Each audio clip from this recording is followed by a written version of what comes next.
ভাইকে আমাকে পরিচয় করে দেওয়ার জন্য। আসসালামু আলাইকুম। সুপ্রিয় চিকিৎসকবৃন্দ, আমরা আজকের যে প্রোগ্রামটা বা যে ওয়ার্কশপটা করতে যাচ্ছি সবাইকে স্বাগতম জানাচ্ছি। আমার আজকের প্রথম লেকচার ঠিক বলবো না, প্রথম ডিসকাশনে আমরা যাচ্ছি। তাহলে আমাদের আজকের ডিসকাশন হচ্ছে ডায়াবেটিস নিয়ে অ্যাজ এ হোল, বিভিন্ন ভাগে ভাগ করা। আমাদের প্রথম যে টপিকটা আসলো ডেফিনিশন, এপিডেমিওলজি এবং ক্লাসিফিকেশন, মানে পুরা ডিসকাশনের সবচেয়ে হচ্ছে রসকসহীন কিংবা কাঠখোট্টা পার্ট আমরা বলতে পারি। কিন্তু তারপরে যেহেতু আমার ভাগে এটাই পড়লো, এটা নিয়ে আমাদেরকে আলাপ করতে হবে। আমরা চেষ্টা করি যতটুকু সম্ভব নিজেদের মতো করে জিনিসটা বুঝে নেওয়ার জন্য। এখান থেকে কেউ কি আমাকে বলবেন যে ডায়াবেটিসের ডেফিনিশনটা কি? আসলে ডায়াবেটিস বলতে আমরা কি বুঝি? ভেরি গুড, চমৎকার। আমাদের এটা এখানে চলে আসলো। আমরা মূলত যে কথাটা এখানে হাইলাইট করতে চাচ্ছি, আমরা একেবারে যদি ফর্মালি না বললেও শুধুমাত্র একটা জিনিসই আমাদের মনে রাখতে হবে, যে এখানে হলো ক্রনিক অর পারসিস্টেন্ট হাইপারগ্লাইসেমিয়া। যে কোনো কারণেই হাইপারগ্লাইসেমিয়া হোক, সেটা যদি ক্রনিক অথবা পারসিস্টেন্ট হয় তাহলেই সেটাকে আমরা ডায়াবেটিস বলবো। হ্যাঁ, এরপরে এর সাথে হচ্ছে জিনিসটা কেন হচ্ছে, অর্থাৎ এটা যে ইনসুলিন সিক্রেটরি ডিফেক্ট অথবা ইনসুলিন রেজিস্ট্যান্স অথবা বোথ থাকতে পারে তার, এবং এটার কারণে হচ্ছে তার কার্বোহাইড্রেট, ফ্যাট এবং প্রোটিন মেটাবলিজম, অর্থাৎ যত ধরনের হচ্ছে ম্যাক্রোমলিকুলস মেটাবলিজম সব কিছুই হ্যাম্পার হবে। এইগুলি হচ্ছে তার সাথে অক্সিলারি কথা। কিন্তু মূল কথাটা যেটা, সেটা হচ্ছে যে ক্রনিক অর পারসিস্টেন্ট হাইপারগ্লাইসেমিয়া। তার মানে এখানে দুইটা জিনিস হচ্ছে, একটা হলো যে হাইপারগ্লাইসেমিয়া মানে ব্লাড সুগারটা বেশি থাকতে লাগবে, আরেকটা হচ্ছে যে জিনিসটা ট্রানজিয়েন্ট হলে হবে না, জিনিসটাকে হতে হবে ক্রনিক অর পারসিস্টেন্ট, মানে এটা সবসময় থাকতে হবে। তাহলে হাইপারগ্লাইসেমিয়া কখন বলবো? যখন হচ্ছে ব্লাড সুগারটা একটা নির্দিষ্ট লেভেলের উপরে যাবে। এখন নির্দিষ্ট লেভেলটা কি? নির্দিষ্ট লেভেলে একটা হচ্ছে অবশ্যই আমাদের একটা সেট লেভেল থাকতে হবে। তা না হলে আমার কাছে মনে হলো যে না, এটা একটু আমার ক্লিনিক্যাল আইতে মনে হচ্ছে এতর উপরে গেলে ওনার ডায়াবেটিস হবে আর এতর উপরে গেলে ডায়াবেটিস হবে না, ব্যাপারটা তা না। এটা আমাদের হচ্ছে একটা একেবারে ডিফাইন্ড সেই 1997 সাল থেকে। তার আগে ক্লাস ইয়েটা ডায়াগনস্টিক ক্রাইটেরিয়া একটু অন্যরকম ছিল। এখন আমরা যেটা ফলো করি সেটা হচ্ছে 1997-এর যে ক্রাইটেরিয়া, যেটার উপরে WHO এবং IDF যেটাকে ফলো করে। আমেরিকান ডায়াবেটিক অ্যাসোসিয়েশন অবশ্য ফাস্টিং ব্লাড সুগারের কাট অফটাকে একটু অন্যরকমভাবে নেয়। ডায়াগনস্টিক ক্রাইটেরিয়া অর্থাৎ হাইপারগ্লাইসেমিয়া কতর উপরে গেলে বলবো, এই জিনিসটা নিয়ে আমাদের পরের লেকচারে ডক্টর মারুফা আপা আলাপ করবেন, আমরা সেটার মধ্যে যাচ্ছি না। এবং বিভিন্ন ধরনের হচ্ছে আমাদের ডায়াগনোসিসের টুলস আছে, যে আমরা শুধু ব্লাড সুগার দেখে সেটা দেখতে পারি, অথবা আমরা হচ্ছে HbA1c করেও দেখতে পারি। ব্লাড সুগার দেখার মধ্যেও সেটা আমরা কখন করতেছি, খালি পেটে এবং গ্লুকোজ খাওয়ার পর, নাকি না হচ্ছে শুধু র্যান্ডম ব্লাড সুগার চেক করে নিচ্ছি, না শুধু ফাস্টিং ব্লাড সুগার চেক করে নিচ্ছি, ইত্যাদি ইত্যাদি বিভিন্ন ধরনের ইয়ে থাকবে। এবং তার উপরে ভিত্তি করে আমরা হচ্ছে পেশেন্টকে আইদার হলো একেবারেই হলো আপনার নর্মোগ্লাইসেমিক হতে পারেন পেশেন্ট, অথবা ডায়াবেটিস হতে পারে, অথবা মাঝখানে একটা গ্রে জোনের মধ্যে থাকতে পারেন। যে গ্রে জোনটাকে আমরা বলতেছি হচ্ছে প্রি ডায়াবেটিস। এখন একটা কোশ্চেন, প্রি ডায়াবেটিস কোন ধরনের ডায়াবেটিসে হয়? সব ডায়াবেটিসে কি হয়? টাইপ 2 ডায়াবেটিসে। অন্য কোনো ইয়েতে কি, অন্য কোনো ধরনের ডায়াবেটিসে কি হচ্ছে আপনার প্রি ডায়াবেটিস থাকার সম্ভাবনা আছে? আসলে GDM তো প্রি ডায়াবেটিস থাকে না। আচ্ছা, এটা জাস্ট হচ্ছে আপনাদের জন্য একটা হচ্ছে আপনার ব্রেইন টিজার আমরা বলতে পারি। এই কোশ্চেনটা আমরা লিখে রাখলাম, এই কোশ্চেনটা আমরা মাথার মধ্যে রাখলাম, এটা নিয়ে আমরা পরে আলাপ করবো। আমরা এটা অ্যান্সার চাচ্ছি না, আমরা জাস্ট হচ্ছে এটাকে একটু পোক করার জন্য দিলাম। তাহলে আমরা বুঝলাম যে হচ্ছে হাইপারগ্লাইসেমিয়াকে আমরা ডিফাইন করতে পারবো। এইখানে আমাকে কোনো কিছু নিজের বিচার বিবেচনার উপরে ছেড়ে দিতে লাগবে না, এটার জন্য অলরেডি একটা সেট হচ্ছে আপনার টার্গেট বা সেট ক্রাইটেরিয়া আছে। কিন্তু কথা হলো ক্রনিক অর পারসিস্টেন্ট, এইটা বুঝবো কিভাবে? এইটার জন্য আমাকে হচ্ছে নিজের বিচার বিবেচনাকে খাটাতে লাগবে, আমার ক্লিনিক্যাল আইকে খাটাতে লাগবে। অর্থাৎ আমাকে বুঝতে হবে যে এমন কোনো কজ থাকতে পারে কিনা যেটা হচ্ছে তার ক্রনিক হাইপারগ্লাইসেমিয়া না করে ট্রানজিয়েন্ট হাইপারগ্লাইসেমিয়া করতে পারে। যেমন একজন মানুষ আমার কাছে আসলেন যে ওনার হচ্ছে এখন ডায়াবেটিস চেক করতে চান, কিন্তু ওনার গত 3 দিন ধরে প্রচণ্ড জ্বর। তাহলে এই ক্ষেত্রে ব্লাড সুগার অল্প একটু বেশি থাকলেই কি আমি তাকে ডায়াবেটিস বলবো কিনা, এটা নিয়ে আমার তখন মনের মধ্যে চিন্তা চলে আসবে যে এটা তো একটা ইনফেকশন থাকলে, জ্বর হলে তো আমরা কমনলি ইনফেকশনই চিন্তা করি, যদি আমরা জানি যে হচ্ছে নন ইনফেকশাস কজ অফ ফিভারও থাকে। ইনফেকশন বা ইনফ্লামেশন যদি থাকে তাহলে হচ্ছে আপনার একটা ট্রানজিয়েন্ট হাইপারগ্লাইসেমিয়া হতে পারে। ওনার জ্বর নাই, উনি অন্য কোনো কারণে হয়তো অ্যাজমার জন্য অথবা অন্য কোনো কারণে উনি একটু স্টেরয়েড খাচ্ছেন, এখন এই অবস্থায় আমি তাকে ব্লাড সুগার চেক করলাম, চেক করে বললাম যে না ওনার তো ডায়াবেটিস হয়ে গেছে, এটাও তো আসলে ঠিক জাস্টিফাইড হবে না, তাই না? তাহলে এই ধরনের যে কজগুলি, অর্থাৎ আমাদের মোটামুটিভাবে আমাদের অভিজ্ঞতা থেকে জানা যে এই কারণগুলিতে ট্রানজিয়েন্ট হাইপারগ্লাইসেমিয়া হয়, হঠাৎ করে ব্লাড সুগার বাড়ে, এই ধরনের জিনিসগুলিকে বাদ দিয়ে আমরা চিন্তা করব যদি ওরকম কোনো কিছু থাকে তাহলে হচ্ছে আমরা ওটাকে অ্যাভয়েড করে যাব, যে না আমরা এখন তাহলে ডায়াবেটিসের ডায়াগনোসিসটা আপাতত একটু কিছু দিনের জন্য হোল্ড রাখি, যদি না খুব বেশি হচ্ছে আপনার জিনিসটা হলো মানে ক্লিনিক্যালি খুব বেশি রিলেভেন্ট হয়, অথবা যদি খুব বেশি ইমার্জেন্সি হয়। আচ্ছা, এখন একজন পেশেন্ট আমাকে আমার কাছে জানতে চাচ্ছেন যে না আমার হচ্ছে এখন আমি স্টেরয়েড খাচ্ছি 2 দিন ধরে, তাতে না হয় ব্লাড সুগার আপনি বেশি পেলেন 13, কিন্তু এমন কি কোনো উপায় নাই যেটা দেখে আমি বুঝতে পারি যে এখন আমার ট্রানজিয়েন্ট হাইপারগ্লাইসেমিয়া না, এখন হচ্ছে এটা হলো আপনার আসলেই ক্রনিক হাইপারগ্লাইসেমিয়া? এমন কোনো উপায় কি আছে যেটা আমার এই 2-3 দিনের ব্লাড সুগার বাড়তি সেটা ওই টেস্টকে ইম্পেয়ার করবে না বা এফেক্ট করবে না? কি সেটা? এইচবিএওয়ানসি, ভেরি গুড, চমৎকার। তাহলে যে মানুষটা 2 দিন ধরে স্টেরয়েড খাচ্ছে তার তো নিশ্চয়ই এখন 3 মাসের গড় হঠাৎ করে বেড়ে যাবে না, যদি তার এই স্টেরয়েডের কারণেই হতো। সুতরাং এই ধরনের যদি কোনো কনফিউশন থাকে তাহলে সেই ক্ষেত্রে আমরা এইচবিএওয়ানসি করে বুঝে নিতে পারি যে না আমরা তাহলে বুঝেই নেই যে আসলেই কি এটা ক্রনিক নাকি এটা হচ্ছে ট্রানজিয়েন্ট। তাহলে ডেফিনিশন নিয়ে আমরা খুব বেশি আগে বাড়তেছি না, কারণ সত্যি কথা যেটা, আমরা তো সবাই হচ্ছে ক্লিনিশিয়ান, আমরা মাঠে কাজ করি। মাঠে কাজ করার জন্য মানে আমাদের হলো সেই পরীক্ষার হলের মতো যে রোগী যখন আসবে তখন রোগী আমি সামনে নিয়ে বলবো যে আপনার তো ডায়াবেটিস হয়েছে, ডায়াবেটিসের ডেফিনিশন হচ্ছে এইটা এটা এটা এটা, এটা তো আর লাগবে না। আমার বুঝতে হবে যে ডায়াবেটিস আছে কিনা এবং সেই অনুযায়ী আমাকে কাজ করতে লাগবে। তাহলে আমি ডায়াবেটিসকে ডিফাইন করতে পারি এখন মনে মনে যে chronic or persistent hyperglycaemia due to any cause. সেই কাট অফটা আমরা একটু পরেই দেখে নিচ্ছি। এখন কথা হলো যেটা যে এপিডেমিওলজি, সেই কমিউনিটি মেডিসিনের পড়াশোনা। যখন আমরা স্টুডেন্ট ছিলাম তখন আমরা অন্ধবিশ্বাসে যা যে পড়তে বলতো সব কিছুই পড়তাম এবং আমাদের ধারণা ছিল যে হচ্ছে আপনার এইটাই বুঝে আমাদের সারা জীবন ধরে কাজে লাগবে। আপনার সেই আমরা যখন হচ্ছে শুরুতে ঢুকেই হলো আমাদেরকে সেই লোয়ার লিম্ব বা লোয়ার এক্সট্রিমিটি বা ইনফিরিয়র এক্সট্রিমিটি যখন আমরা পড়তাম তখন হচ্ছে কোন জিনিসটা কিসের নিচ দিয়ে যায়, কোন শীতের ভিতর দিয়ে কোনটা যায় ইত্যাদি ইত্যাদি, আমাদের মনে হতো যে এগুলিই বোধহয় আমাদের সারা জীবন ধরে কাজে লাগবে। কিন্তু পরে ক্লিনিক্যাল সাইডে আমরা এসে দেখলাম যে আসলে অনেক কিছুই হয়তো আমাদের কাজে লাগবে না বা প্রয়োজন ছিল না। তাহলে এপিডেমিওলজি আমরা যে পড়বো এখন কিন্তু আমরা হচ্ছে অন্ধভাবে পড়তে চাই না, এখন আমরা আসলে জানতে চাই যে আমরা যেটা পড়বো এটাতে আমার কি কাজে লাগবে, এটা আমার মাথার ভিতরে ঢুকায়। কারণ এখন তো আর স্টুডেন্ট লাইফের মতো মাথার মধ্যে আমরা ফ্রি হয়ে চলি না, এখন মাথার মধ্যে অন্য অনেক কিছুই আমাদের রাখতে লাগে। এই জিনিসটা যে আমি মাথার মধ্যে রাখবো, কেন রাখবো? এপিডেমিওলজি আমাদের সত্যিকার অর্থে ক্লিনিক্যাল কাজের জন্য কাজে লাগবে কমই, কিন্তু তারপরেও আমাদের কিছু এপিডেমিওলজি জানতে হবে। কি কারণে? একটা হচ্ছে আমাদের যারা হচ্ছে আপনার পলিসি মেকার যারা আছেন, আমি যখন ধরেন ডায়াবেটিসের কোনো একটা কাজের জন্য আমি কারো কাছে কিছু চাইবো যে আমার হচ্ছে ডায়াবেটিস রোগীদের জন্য এই জিনিসটা দরকার বা ডায়াবেটিস ফিল্ডে কাজ করার জন্য এই জিনিসটা দরকার, ডেফিনেটলি আমাদের কাছে তো রিসোর্স থাকে না, রিসোর্স থাকে পলিসি মেকারদের কাছে। পলিসি মেকাররা তো হচ্ছে আর আপনার মাঠে এসে দেখেন না যে আমার কাছে এত এত হাজার হাজার রোগী আসছে ডায়াবেটিসের, তাদের অবস্থা এরকম। তাহলে তাকে দেখানোর জন্য আমার রাখবে হচ্ছে এরকম একেবারে নিরস সংখ্যাগুলি আমাদের লাগবে। এই সংখ্যাগুলি দেখলে তাহলে ওনারা বুঝতে পারবেন যে এই জিনিসগুলি জরুরি। আচ্ছা, এইটা একটা ইস্যু।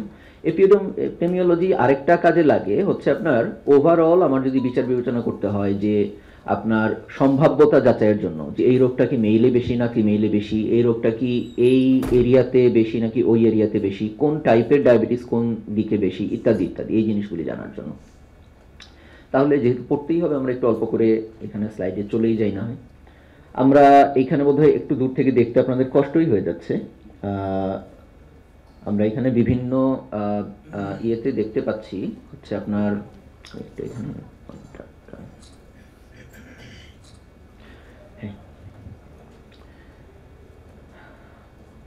মোটামুটিভাবে এটা 2021 সালের যে হচ্ছে আমাদের ডেটা ছিল, সেখানে সারা দুনিয়াতে প্রায় দেখা যাচ্ছে যে প্রায় 539 মিলিয়ন মানে হচ্ছে 37 মিলিয়ন মানে প্রায় হচ্ছে 53 কোটি মানুষ ডায়াবেটিসে আক্রান্ত।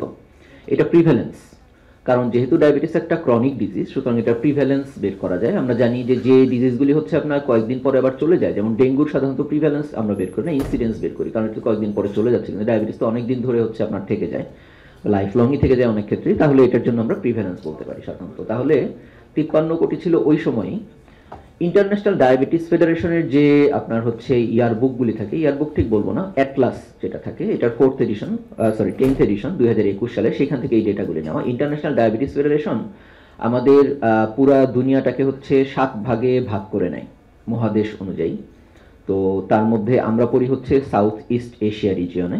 এছাড়া আরও কিছু রিজিয়ন আছে, যেমন হচ্ছে আপনার আফ্রিকান রিজিয়নটা আছে, middle east and north Africa, যেটা অর্থাৎ মিডল ইস্টের সাথে হচ্ছে আপনার লিবিয়া, মিশর, এইসব কান্ট্রিগুলি আছে। ইউরোপিয়ান কান্ট্রিগুলি আছে, এখানে নর্থ আমেরিকা অ্যান্ড ক্যারিবিয়ান আছে, সাউথ অ্যান্ড সেন্ট্রাল আমেরিকা অর্থাৎ উত্তর, দক্ষিণ এবং মধ্য আমেরিকার অংশগুলি আছে, এবং হচ্ছে আপনার ওয়েস্টার্ন প্যাসিফিক অংশ, যেখানে অস্ট্রেলিয়া এবং হচ্ছে এইদিকে ইন্দোনেশিয়া, মালয়েশিয়া, এইসব জায়গাগুলি যেখানে চলে আসতেছে। তো আমরা পড়ি হচ্ছে আপনার সাউথ ইস্ট এশিয়া রিজিয়নের মধ্যে। সাউথ ইস্ট এশিয়া রিজিয়নে কিন্তু আমরা দেখতে পাচ্ছি যে প্রায় 90 মিলিয়ন, মানে প্রায় 9 কোটি ডায়াবেটিস রোগীর বাস ছিল সেই 2021 সালেই। তাহলে আমরা যদি প্রিভ্যালেন্স চিন্তা করি, 2021 সালে ওয়ার্ল্ড ওয়াইড হচ্ছে আপনার ডায়াবেটিসের 10.5% ছিল ডায়াবেটিসের প্রিভ্যালেন্স। এটা অবশ্য এইজ অ্যাডজাস্টেড না, বয়সের জন্য অ্যাডজাস্ট করলে সেটা 8.4%-এর মতো আসে। হাইপারগ্লাইসেমিয়া ইন প্রেগনেন্সি, সেটা শুধু জিডিএম না, জিডিএম ছাড়াও যাদের আগে থেকে ডায়াবেটিস ছিল তাদের প্রেগনেন্সি হচ্ছে, সেটা আপনার হচ্ছে প্রায় 16.7%-এর মতো ছিল, এবং আইজিটির প্রিভ্যালেন্স ছিল মোটামুটিভাবে 10.6%, আর আইএফজির প্রিভ্যালেন্স ছিল 6.2%। টপ 10 সারা দুনিয়াতে সংখ্যার বিবেচনায় হচ্ছে আপনার টপ 10 কান্ট্রি কারা। যথারীতি খারাপ খারাপ জিনিসের মধ্যে আমরাও এটার মধ্যে ঢুকে গেছি। আমাদের এখানে পজিশন হচ্ছে কিন্তু 8ম। সারা দুনিয়াতে এতগুলি দেশের মধ্যে সংখ্যা বিবেচনায় ডায়াবেটিসের দিক থেকে আমরা এত উপরে চলে গেছি। সবচেয়ে বেশি ডেফিনেটলি চায়না এবং ইন্ডিয়া, ওদের জনসংখ্যাও বেশি, ওদের হচ্ছে আপনার ডায়াবেটিসের সংখ্যাও বেশি সংখ্যার দিক থেকে। কিন্তু প্রিভ্যালেন্সের দিক থেকে কিন্তু আবার পরে খেয়াল করবেন, প্রিভ্যালেন্সের দিক থেকে কিন্তু আবার বাংলাদেশ ওদের চেয়ে আগায় যাচ্ছে। অর্থাৎ আমাদের জনসংখ্যা কম দেখে খালি হচ্ছে আমরা 8 নম্বরে আছি। জনসংখ্যা যদি ওদের মতো বেশি হতো তাহলে কিন্তু আমরা হয়তো টপ মোস্টেই চলে যাওয়ার সম্ভাবনা ছিল। বাংলাদেশের এইজ অ্যাডজাস্টেড প্রিভ্যালেন্স হচ্ছে 14.2%, মানে মোটামুটি হিসাব করলে প্রতি 7 জনে একজনের ডায়াবেটিস। এটা হচ্ছে 2021 সালের ডেটা। এরপরে আরও যে হচ্ছে আপনার নেশন ওয়াইড কিছু ছোট ছোট স্টাডি করা হয়, তাতে কোনো কোনো স্টাডিতে আপ টু 22%ও কিন্তু চলে আসছে। তার মানে 5 জনেরও কম, প্রতি 5 জনে একজনেরই আপনার ডায়াবেটিস হয়ে যাচ্ছে। হ্যাঁ হ্যাঁ, এই অ্যাডজাস্টেড হচ্ছে যখন 0 এজ থেকে, আর হচ্ছে আপনার এই যদি শুধু 20 থেকে 79 ধরা হয় তাহলে হচ্ছে 12.5%। তাহলে জিওগ্রাফি থেকে এখন আমরা চলে আসলাম এপিডেমিওলজির মধ্যে, যে কোন বয়সে বেশি হচ্ছে। প্রিভ্যালেন্স হিসাব করলে আমরা দেখব যে সবচেয়ে বেশি বয়স পাচ্ছে হলো আপনার মোটামুটিভাবে এখানে 50 থেকে শুরু করে 65 পর্যন্ত। 65 পরে আবার আস্তে আস্তে কমতে থাকে, সেটা যতটা না বয়সের কারণে, তার চেয়ে বেশি হচ্ছে যে তখন আবার আস্তে আস্তে মর্টালিটি বাড়তে থাকে। ওই জন্য ওই এইজ গ্রুপগুলিতে আপনার হচ্ছে সংখ্যাটাও আস্তে আস্তে কমতে থাকে। তবে এখনকার দিনে কিন্তু আগে যেমন একটা ধারণা ছিল যে 40-এর পরে গিয়ে ডায়াবেটিস হবে, এখনকার দিনে আপনারা যারা প্র্যাকটিস করেন আপনারাও নিশ্চয়ই খেয়াল করতেছেন 20 থেকে 30-এর কোঠায় কিন্তু ডায়াবেটিসের সংখ্যা এখন অনেক বেশি। মানে আগে হচ্ছে আপনার যখন কেউ একজন 38-40 বছর বয়সে এসে বলতো যে ডাক্তার সাহেব আমার এত অল্প বয়সে ডায়াবেটিস হয়ে গেলো, তখন আমরাও চিন্তা করতাম তাই। আর এখন এই কথা শুনলে আমরা বলি যে না, এখন আর আপনাকে অল্প বয়সী বলা যাচ্ছে না, কারণ এখন 18 বছর, 20 বছর, 22 বছর এরকমের সংখ্যাই বেশি। ইভেন 8-9 বছরের বাচ্চাদেরও টাইপ 2 ডায়াবেটিস হয়ে যাচ্ছে এখন। আমরা যদি মেল ফিমেল চিন্তা করি, মেল ফিমেলে কিন্তু খুব একটা বেশি পার্থক্য নাই, ডায়াবেটিসের ক্ষেত্রে খুব একটা বেশি পার্থক্য নাই। বরং দেখা যায় যে হচ্ছে আপনার পরের দিকে গিয়ে হচ্ছে আপনার 60-এর পরের বয়সে গিয়ে ফিমেলের সংখ্যা হয়তো একটু বেশি হয়ে যাচ্ছে, সেটা লনজিভিটির কারণে হয়ে থাকতে পারে। আচ্ছা, এখন এটা তো আমরা বললাম হচ্ছে ডায়াবেটিসের প্রিভ্যালেন্স। ইম্পেয়ার্ড গ্লুকোজ টলারেন্সের প্রিভ্যালেন্সটা কীরকম? কারণ আইজিটি থেকেই তো টাইপ 2 ডায়াবেটিসটাই যেহেতু হচ্ছে আমাদের বাল্ক, তাহলে এখান থেকেই তো বেশি হচ্ছে আইজিটি হয়েই তারপরে তো আসবে। তাহলে আইজিটি অবস্থা যদি আমরা ধরতে পারি, আমরা তো সেটাকে প্রিভেন্ট করার জন্য একটা চেষ্টা করতে পারবো।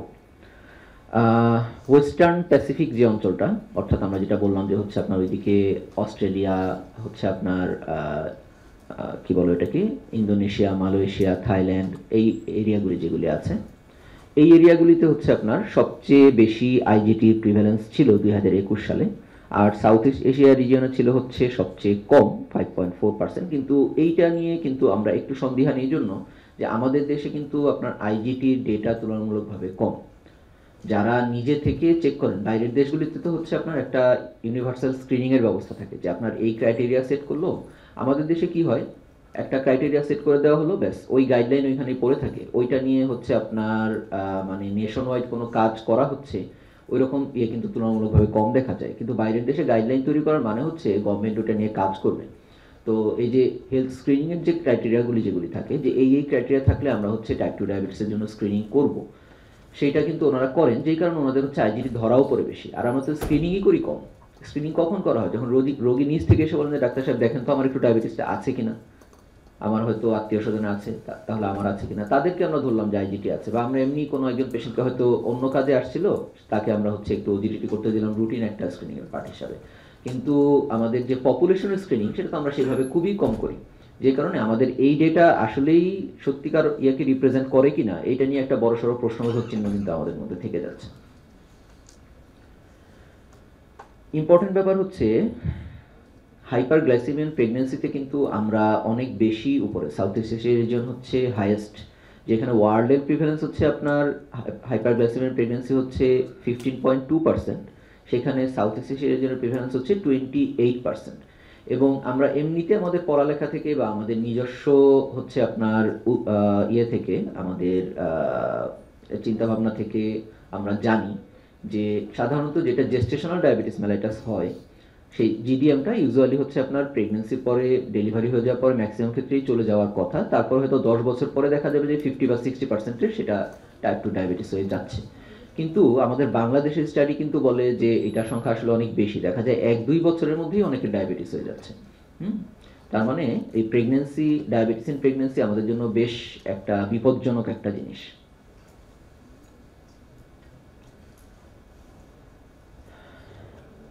ডায়াবেটিসের কারণে, এখন কথা হলো ডায়াবেটিস হলো, ডায়াবেটিসের কারণে কি হবে? আলটিমেটলি তো আমরা যেটা ভয় পাচ্ছি মরবিডিটি এবং মর্টালিটি। ডায়াবেটিসের কারণে মানুষ মারা যাচ্ছে। ডায়াবেটিসের কারণে মারা যাওয়া, অর্থাৎ ডায়াবেটিস জনিত কোনো কমপ্লিকেশন থেকে, সেটা অ্যাকিউট হোক বা ক্রনিক হোক, সেইটা থেকে মারা যাওয়ার প্রপোর্শনটা, অনুপাতটা সবচেয়ে বেশি হচ্ছে আপনার মিডল ইস্ট অ্যান্ড হচ্ছে আপনার নর্থ আফ্রিকায়, অর্থাৎ আমাদের হচ্ছে মধ্যপ্রাচ্যের যে আরব দেশগুলি আছে তার সাথে মিশর, সুদান, লিবিয়া, এইসব এরিয়া যেগুলি আছে, এই জায়গাগুলিতে হচ্ছে আপনার number of death diabetic complication থেকে সবচেয়ে বেশি। এবং সাউথ ইস্ট এশিয়া রিজনে আবারও যথারীতি সবচেয়ে কম। এবং যথারীতি এখানেও আমাদের হচ্ছে কোয়েশ্চেন চলে আসবে যে আসলেই এটা সঠিক কিনা। কারণ আমরা যে হচ্ছে আপনার ডেথ ইয়েটা করি, এখন তো হচ্ছে আপনার সুন্দর একটা হচ্ছে আপনার একেবারে ইন্টারন্যাশনাল স্ট্যান্ডার্ডের একটা ইয়ে ফলো করা হয় ম্যাক্সিমাম ইয়েগুলিতেই ডেথ সার্টিফিকেট দেওয়ার জন্য। আগে সেটা যখন ছিল না, তখন যেটা হতো আমরা লিখে দিতাম যে সব ডেথই হচ্ছে due to irreversible cardio respiratory failure. তার পিছনে কি কারণ? ডেথ মানেই তো ইরিভার্সিবল কার্ডিও রেসপিরেটরি ফেলিওর, কিন্তু কজটা কিন্তু আমরা ম্যাক্সিমাম ক্ষেত্রে লিখার মতো বদার করতাম না। তো সেই ক্ষেত্রে এইটা আসলেই আমাদের আদৌ ইয়েটাকে রিপ্রেজেন্ট করে কি না যে এটা হচ্ছে আপনার ডায়াবেটিস জনিত ডেথ না। হয়তো আমরা যদি সঠিকভাবে রিপোর্টিং করতাম হয়তো এটা আরও বাড়তি হওয়ার সম্ভাবনাই বেশি ছিল।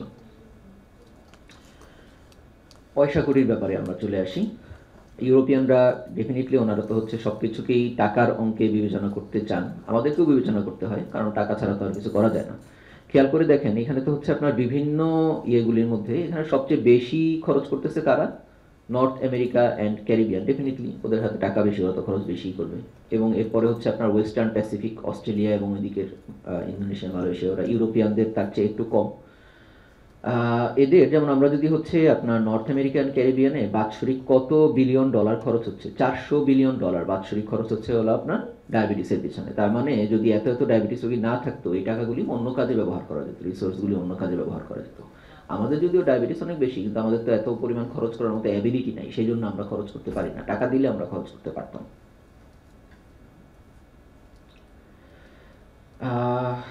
তাহলে আমরা ডেফিনিশনও মোটামুটি জেনে ফেললাম, এপিডেমিওলজির এই কাঠখোট্টা জিনিস থেকেও মুক্তি পেয়ে গেলাম। এবার আমরা একটু চলে যাব হচ্ছে ক্লাসিফিকেশনে। ক্লাসিফিকেশন কেন দরকার? ভেরি গুড, ট্রিটমেন্ট পারপাসে দরকার, যে কোন ধরনের চিকিৎসায় আমরা যাব, এটা একটা ইম্পর্টেন্ট ইস্যু। এছাড়াও আরও দু একটা কাজেও আমাদের লাগে, আমরা সেটা হচ্ছে যেতে যেতে শিখব। তাহলে কেউ একজন কি একটু দাঁড়ায় ভলান্টিয়ার করবেন যে ডায়াবেটিস কয় ধরনের এবং কি কি ক্লাসিফাই যদি আমরা করি ইটিওলজিক্যালি? যে কেউ,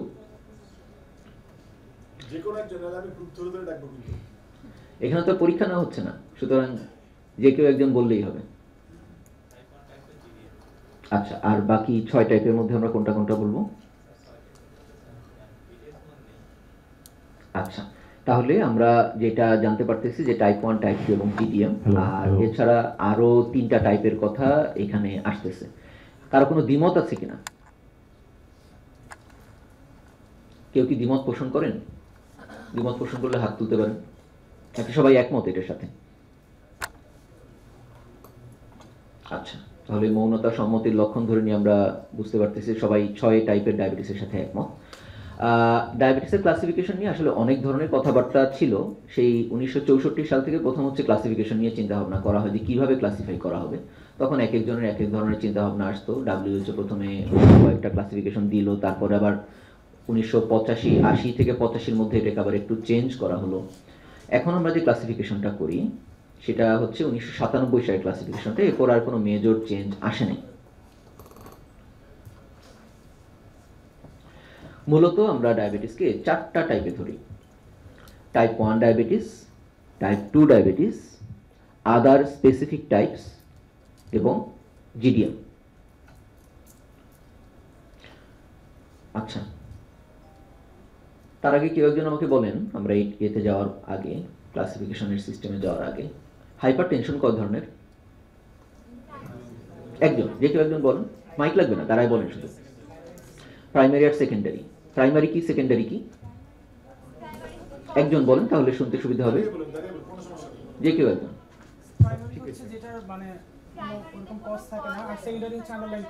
আন্ডারলাইন কজ থাকবে, মানে কোনো একটা অসুখের কারণে। Very good. দু একটা উদাহরণ বলতে পারেন যে এই অসুখের কারণে সেকেন্ডারি হাইপারটেনশন হয়? ক্রনিক কিডনি ডিজিজের কারণে হতে পারে। Very good, very good. আচ্ছা, তাহলে আমরা হচ্ছে জানতে পারলাম যে হাইপারটেনশন ইটিওলজিক্যালি আমরা দুই ভাগে ভাগ করে নিতে পারি মোটা দাগে। একটা হচ্ছে আপনার প্রাইমারি, একটা হচ্ছে সেকেন্ডারি। যখন আমরা সেই কারণটা জানি সেটাকে আমরা বলি হচ্ছে সেকেন্ডারি হাইপারটেনশন, আর যখন কোনো কারণ জানি না সেটাকে আমরা বলি হচ্ছে প্রাইমারি বা এসেনশিয়াল হাইপারটেনশন। মূলত সেকেন্ডারি এবং প্রাইমারি ভাগ করার পিছনের ব্যাপারটা যেটা হচ্ছে, একটা সময়ে যখন আমরা স্টুডেন্ট ছিলাম তখন আমরা বলতাম যে হচ্ছে সেকেন্ডারি হাইপারটেনশনের কজ হচ্ছে মাত্র 2 to 5%, আর বাকি 95% হচ্ছে আপনার প্রাইমারি হাইপারটেনশন।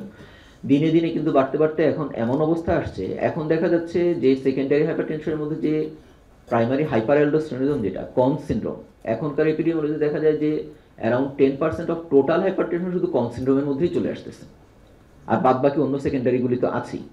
তাহলে ব্যাপারটা কি? ব্যাপারটা হচ্ছে এই যে প্রাইমারি বলতে হচ্ছে আমরা যেটাকে বলতেছি সেটা মূলত হলো আমাদের জ্ঞানের অক্ষমতা, বা আমাদের বিজ্ঞান এখন ওই পর্যন্ত পৌঁছাতে পারেনি যে সে ওই হাইপার টেনশনের কজটা খুঁজে বের করবে। যেগুলি আমরা এখনো পর্যন্ত খুঁজে বের করার মতো জ্ঞান অর্জন করছি সেগুলিকে আমরা বলতে পারতেছি যে এটা হচ্ছে আপনার সিকিডির কারণে হচ্ছে, এটা হচ্ছে আপনার পলিস্টিক কিডনি ডিজিজের কারণে হচ্ছে, এটা কোয়ার্টেশন অফ অ্যাওর্টার কারণে হচ্ছে, এটা কুশিং সিনড্রোমের জন্য হচ্ছে, ইত্যাদি ইত্যাদি। যখন কুশিং সিনড্রোম বা কন সিনড্রোমের নাম মানুষ জানতো না, বা যখন টেস্টিং ফ্যাসিলিটি সেরকম ছিল না, তখন ওগুলিকেও ধরে ধরে কিন্তু আমরা হচ্ছে প্রাইমারি হাইপারটেনশনের মধ্যে বা এসেনশিয়ালের মধ্যে ফেলে দিচ্ছিলাম। যত আমাদের নলেজ বাড়তেছে তত আস্তে আস্তে আপনার সেকেন্ডারির অংশ বাড়তে থাকবে, প্রাইমারির অংশ কমতে থাকবে।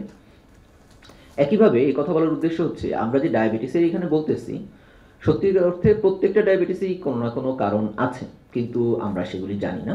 আমরা যেগুলির কারণ জানতে পারি সেগুলিকে আমরা বলি হচ্ছে সেকেন্ডারি ডায়াবেটিস, বা অন্য নামে আমরা সেটাকে বলি হচ্ছে আদার স্পেসিফিক টাইপস। যে এই কারণে তার ডায়াবেটিসটা হলো, হাইপারগ্লাইসিমিয়াটা যে হলো, ক্রনিক হাইপারগ্লাইসিমিয়া, সেটা এই কারণে হচ্ছে। আর এমনি কারণ না জানলেও প্রেগনেন্সিতে, মানে প্যাথোফিজিওলজি না জানলেও আমরা কারণটা জানি যে প্রেগনেন্সি হচ্ছে আপনার ডায়াবেটিস করতে পারে, হাইপারগ্লাইসিমিয়া করতে পারে, ওইটা একটা আলাদা ইয়ে হিসাবে আমরা রাখলাম। আর বাদ বাকিগুলি যেগুলি আমরা জানি না কারণ এখনো পর্যন্ত, সেগুলিকে আমরা হচ্ছে যেহেতু নাম জানি না এই জন্য সুন্দর একটা নাম দিয়ে দিচ্ছি, একটা হচ্ছে টাইপ 1, একটা হচ্ছে টাইপ 2। নাম না জানার কারণে ওইটার মতো, যেমন এসেনশিয়াল হাইপারটেনশন আমরা বলতেছি। তাহলে টাইপ 1 ডায়াবেটিস আমরা কাদেরকে বলতেছি, কাদেরকে বলি type 1 diabetes? Absolute deficiency of insulin. Very good. যার একেবারেই শরীরে ইনসুলিন নাই তাকে আমরা বলতেছি টাইপ 1 ডায়াবেটিস। চমৎকার কথা। একজন মানুষের হচ্ছে আমি প্যানক্রিয়াস কেটে ফেলে দিলাম, তার তো প্যানক্রিয়াস নাই মানে তো ইনসুলিন থাকার কোনো সম্ভাবনা নেই, তাই না? ইনসুলিন তো বিটা সেল ছাড়া আর কোথা থেকে আসে না। তাহলে এই যে প্যানক্রিয়াটেক্টমি করে দিলাম, এটাকে কি তাহলে আমরা টাইপ 1 ডায়াবেটিস বলতে পারি? কেন পারি না? এখনই তো আমরা আমাদের ডেফিনেশনে বললাম যে এটা হচ্ছে আপনার অ্যাবসলিউট বিটা সেল ডিস্ট্রাকশন বা অ্যাবসলিউট হচ্ছে আপনার ইনসুলিন ডেফিসিয়েন্সি। হ্যাঁ, কিন্তু আমরা তো বলি না যে এটা অ্যাট্রোজেনিক হতে পারবে না, আমি তো আমার ডেফিনিশনের মধ্যে সেটা উল্লেখ করি নাই। অটোইমিউন হতে হবে, আচ্ছা, কিন্তু টাইপ 1 ডায়াবেটিস নন অটোইমিউনও হতে পারে। যাই হোক, আমরা তাহলে বললাম যে অটোইমিউন ডিজিজের কারণে হচ্ছে আপনার যদি ইয়ে হয়, কি বললেন, এটা হলো আপনার অ্যাবসলিউট ইনসুলিন ডেফিসিয়েন্সি হয়। আমরা আসলে যে টার্মটা চাচ্ছি সেটা হচ্ছে absolute insulin deficiency due to selective beta cell destruction. আমরা এই জিনিসটা চাচ্ছি, হ্যাঁ, absolute insulin deficiency due to selective beta cell destruction. ওই যে বললাম, আমরা তো এইখানে আমরা যখন মাঠে কাজ করি আমাদের তো হচ্ছে আপনার ওরকম ভাষাগত এত বড় ডেফিনিশন দিয়ে আমাদের কাজ হয় না, আমাদের লাগে হচ্ছে কয়েকটা ইম্পর্টেন্ট কিওয়ার্ড। যেমন ডায়াবেটিসের বেলায় আমরা বললাম যে ক্রনিক অর পারসিস্টেন্ট হাইপারগ্লাইসেমিয়া, এই কথাটা মাথায় রেখে আমি হচ্ছে ঘুমাতে যাব। রাত 3টার সময় কেউ যদি আমাকে ধাক্কা দিয়ে উঠায় জিজ্ঞেস করে যে হোয়াট ইজ ডায়াবেটিস, আমার মাথায় এই দুইটা জিনিস অবশ্যই আসবে। একইভাবে রাত 3টার সময় আপনাকে যদি কেউ ঠেলে উঠায় জিজ্ঞেস করে যে টাইপ 1 ডায়াবেটিস জিনিসটা কি, আপনার তখন মাথায় থাকতে হবে যে এটা হচ্ছে absolute insulin deficiency due to selective beta cell destruction. অর্থাৎ আমার প্যানক্রিয়াসের আইলেটসের মধ্যে alpha cell, delta cell, PP cell এরা সব ঠিকঠাক মতোই আছে, কোনোই অসুবিধা নাই তাদের, কিন্তু মাঝখান থেকে কিভাবে আমার বিটা সেলগুলি হাওয়া হয়ে গেছে, কিভাবে সেটা পরের ইস্যু। সেটা কি অটো ইমিউন নাকি নন অটো ইমিউন সেটা পরের ইস্যু, কিন্তু কথা হলো যে সিলেক্টিভলি বিটা সেলগুলি নাই হয়ে গেছে, এবং এর কারণে হচ্ছে আপনার একেবারে অ্যাবসলিউটলি ইনসুলিন ডেফিসিয়েন্ট হয়ে গেছে এই মানুষটা। এইটাকে আমরা বলতেছি হলো টাইপ 1 ডায়াবেটিস। ঠিক আছে, তাহলে খুব কঠিন একটা কথা আমরা বললাম। তার মানে টাইপ 1 ডায়াবেটিস ডায়াগনোসিস করার জন্য সবার প্যানক্রিয়াসকে বায়োপসি করে দেখতে হবে যে তার বিটা সেল আছে কি নাই, কিন্তু আসলে তো সেটা প্র্যাকটিক্যালি সম্ভব না, সুতরাং আমাদেরকে বিকল্প উপায় খুঁজে নিতে হবে। সেটা আমরা একটু পরে যাবো যে কিভাবে আমরা একজন মানুষকে টাইপ 1 হিসাবে ডিক্লেয়ার করতে পারি। টাইপ 2 ডায়াবেটিস কাকে বলা হয় তাহলে? ইনসুলিন রেজিস্ট্যান্স যাদের থাকে, ভেরি গুড, ইনসুলিন রেজিস্ট্যান্স থাকবে, ইনসুলিন রেজিস্ট্যান্সের কারণে তার হচ্ছে আপনার ডায়াবেটিস হবে। আচ্ছা, ভালো কথা। এখানে শাহবাগ মোড়ে ধরেন হচ্ছে আপনার একটা আন্দোলন হচ্ছে, গভর্নমেন্টের এগেনস্টে রেজিস্ট্যান্স হচ্ছে, ওইখানে 40 জন লোক আছে, তাহলে আমি ওইখানে 30 জন প্রশিক্ষিত পুলিশ পাঠিয়ে দিলাম তাদেরকে শায়েস্তা করার জন্য, কি হবে? ওই 40 জন কি টিকতে পারবে? পারবে না। কিন্তু ওই 40 জন তখন আরো ডেকে 100 জনকে নিয়ে আসলো। আগে ছিল 30 জনের এগেনস্টে 100, শুধু 40 জন, এখন 140 জন। এখন পারতেছে না ওরা, আমি কি করব? এখন আরো বেশি পুলিশ পাঠাবো। তাহলে রেজিস্ট্যান্স আছে, কিন্তু আমি তার এগেনস্টে হচ্ছে আপনার বেশি বেশি করে আমি অ্যাক্টিভ লোককে পাঠাই দিচ্ছি, তাহলে এই রেজিস্ট্যান্স দিয়ে কি কাজ হবে? হবে না। তাহলে সারা জীবনেও কোনোদিন ডায়াবেটিস হওয়ার কথা ছিল না, তাহলে কখন হবে ডায়াবেটিসটা? আমার তো পুলিশের সংখ্যা অসীম না, যখন আমার হচ্ছে দেখা যাবে যে আপনার একসাথে লক্ষ লোক নেমে চলে আসছে, তখন তো আমি যতই চেষ্টা করি আমি তো আর পারবো না যে হচ্ছে আপনার পুলিশকে ওইখানে ইয়ে করতে পারবো। যাদেরকে পাঠাইছিলাম তারা ধীরে ধীরে ওইখান থেকে হয় পালাতে থাকবে, অথবা ওইখানে হচ্ছে আপনার আহত হতে থাকবে, নিহত হতে থাকবে, তাই না? তাহলে টাইপ 2 ডায়াবেটিসে শুধু ইনসুলিন রেজিস্ট্যান্স দিয়ে কিন্তু হবে না জিনিসটা। যেটা হবে সেটা হলো, যখন ইনসুলিন রেজিস্ট্যান্স হচ্ছে তখন বডি বেশি বেশি করে ইনসুলিন প্রডিউস করবে, যা ওদেরকে হচ্ছে ইয়ে করো, ট্যাকল করো। করতে করতে করতে করতে একটা পর্যায়ে গিয়ে বিটা সেল বলবে যে কি ব্যাপার, আমি হচ্ছে সেই বছরের পর বছর খেটেই যাচ্ছি, আমার কাজের তো কোনো মূল্য পাচ্ছি না, দেখি খালি সুগার দেখি বাড়তেই থাকে, আমার তো কোনো দাম নাই, এই জীবন রেখে তো আর কোনো লাভ নাই। তখন একটা একটা করে বিটা সেল অ্যাপোপ্টোসিস হতে থাকবে, এবং এই যে বিটা সেল অ্যাপোপ্টোসিস হতে হতে একটা পর্যায়ে গিয়ে দেখা যাবে যে হচ্ছে আমাদের ইনসুলিন সিক্রেটরি ডিফেক্ট হচ্ছে। হ্যাঁ, তার মানে শুধু ইনসুলিন রেজিস্ট্যান্স কিন্তু টাইপ 2 ডায়াবেটিস না। টাইপ 2 ডায়াবেটিসে ইনসুলিন রেজিস্ট্যান্স তো থাকবেই, তার সাথে অবশ্যই ইনসুলিন সিক্রেটরি ডিফেক্ট থাকতে হবে। মোটা দাগে বলা হয় যে হচ্ছে আপনার অ্যারাউন্ড 70 to 80% যখন বিটা সেল ডিস্ট্রাকশন হয়ে যায় এই রেজিস্ট্যান্সকে ওভারকাম করতে গিয়ে, তখন হচ্ছে আপনার একেবারে ফুল ব্লোন ডায়াবেটিস চলে আসে, আর তার আগে হচ্ছে আপনার প্রি ডায়াবেটিক লেভেলে থাকে। এটা একটা মোটা দাগের কথা, এটা তো আর সবার জন্য একই রকম হবে না। তার মানে টাইপ 2 ডায়াবেটিসে ইনসুলিন রেজিস্ট্যান্স এবং ইনসুলিন সিক্রেটরি ডিফেক্ট দুইটাই অবশ্যই আমাদের থাকতে লাগবে। কোনটা আগে, এখানে আমাদের কোনো প্রশ্নের অবকাশ নাই, ডেফিনেটলি হচ্ছে ইনসুলিন রেজিস্ট্যান্সই আগে। আমরা এখানে আবার ফিরে আসবো, তার আগে আমরা একটু স্পেসিফিক টাইপগুলির কথা বলে রাখি। ডেফিনেটলি বইপত্রে যখন হচ্ছে আপনার লেখা হয় তখন কেন জানি কঠিন কঠিন আনকমন অ্যাটিপিক্যাল জিনিসগুলিকে সবার আগে লেখা হয়। এটা সম্ভবত আমাদেরকে মিসগাইড করার জন্য কিনা আমরা জানি না, যে দেখলে মনে হয় মানে আপনি যখন আসলটাকে কোথায় খুঁজে পাবেন। যেমন এইখানে আমরা দেখতে পাচ্ছি আদার স্পেসিফিক টাইপস, কি কি কারণে হচ্ছে, মানে কি কি জানা রোগের কারণে হচ্ছে আপনার ডায়াবেটিস হতে পারে। তার মধ্যে কিছু থাকতে পারে হচ্ছে genetic defects of beta cell function, মানে insulin secretory defect, like maturity onset diabetes of the young, MODY যেটাকে বলা হয়। মাইটোকন্ড্রিয়াল কিছু ডিজিজ। আচ্ছা, মাইটোকন্ড্রিয়াল ডিজিজগুলি ইনহেরিটেন্স কীরকম, কার থেকে কার আসে? ম্যাটার্নাল ইনহেরিটেন্স, মা থেকে হচ্ছে ছেলে মেয়েদের মধ্যে যায়, কিন্তু ছেলে আর সেটাকে অফস্প্রিং এর মধ্যে দিতে পারবে না, শুধু কারণ মাইটোকন্ড্রিয়াল ডিএনএ আমরা জানি এক্সক্লুসিভলি ম্যাটার্নাল সাইড থেকে আসবে। আচ্ছা, নিওনেটাল ডায়াবেটিস যেটা বলা হয় হলো যাদের 6 মাসের আগে ডায়াবেটিস হয়। সাধারণত টাইপ 1 ডায়াবেটিস কিন্তু 6 মাসের আগে হয় না। টাইপ 1 আমরা জানি যদিও ছোটদের হয় বা ইয়াংদের হয়, ইউজুয়ালি বড়দেরও হতে পারে, কিন্তু ইয়াং বলতে কিন্তু 6 মাসের আগে না। কারণটা স্বাভাবিক, 6 মাসের আগে তো সত্যিকার অর্থে তার ইমিউন সিস্টেমই গ্রো করে না। তাহলে আমরা যে বলতেছি অটো ইমিউনিটি আসবে, আগে তো ইমিউনিটি, তারপরে না অটো ইমিউনিটি। এই কারণে 6 মাসের আগে যে ডায়াবেটিসগুলি হয় সেগুলিকে আলাদা করে টার্ম দেওয়া হয় নিওনেটাল ডায়াবেটিস, এবং সেগুলি সাধারণত সিঙ্গেল জিন ডিফেক্টের কারণে হয়ে থাকে।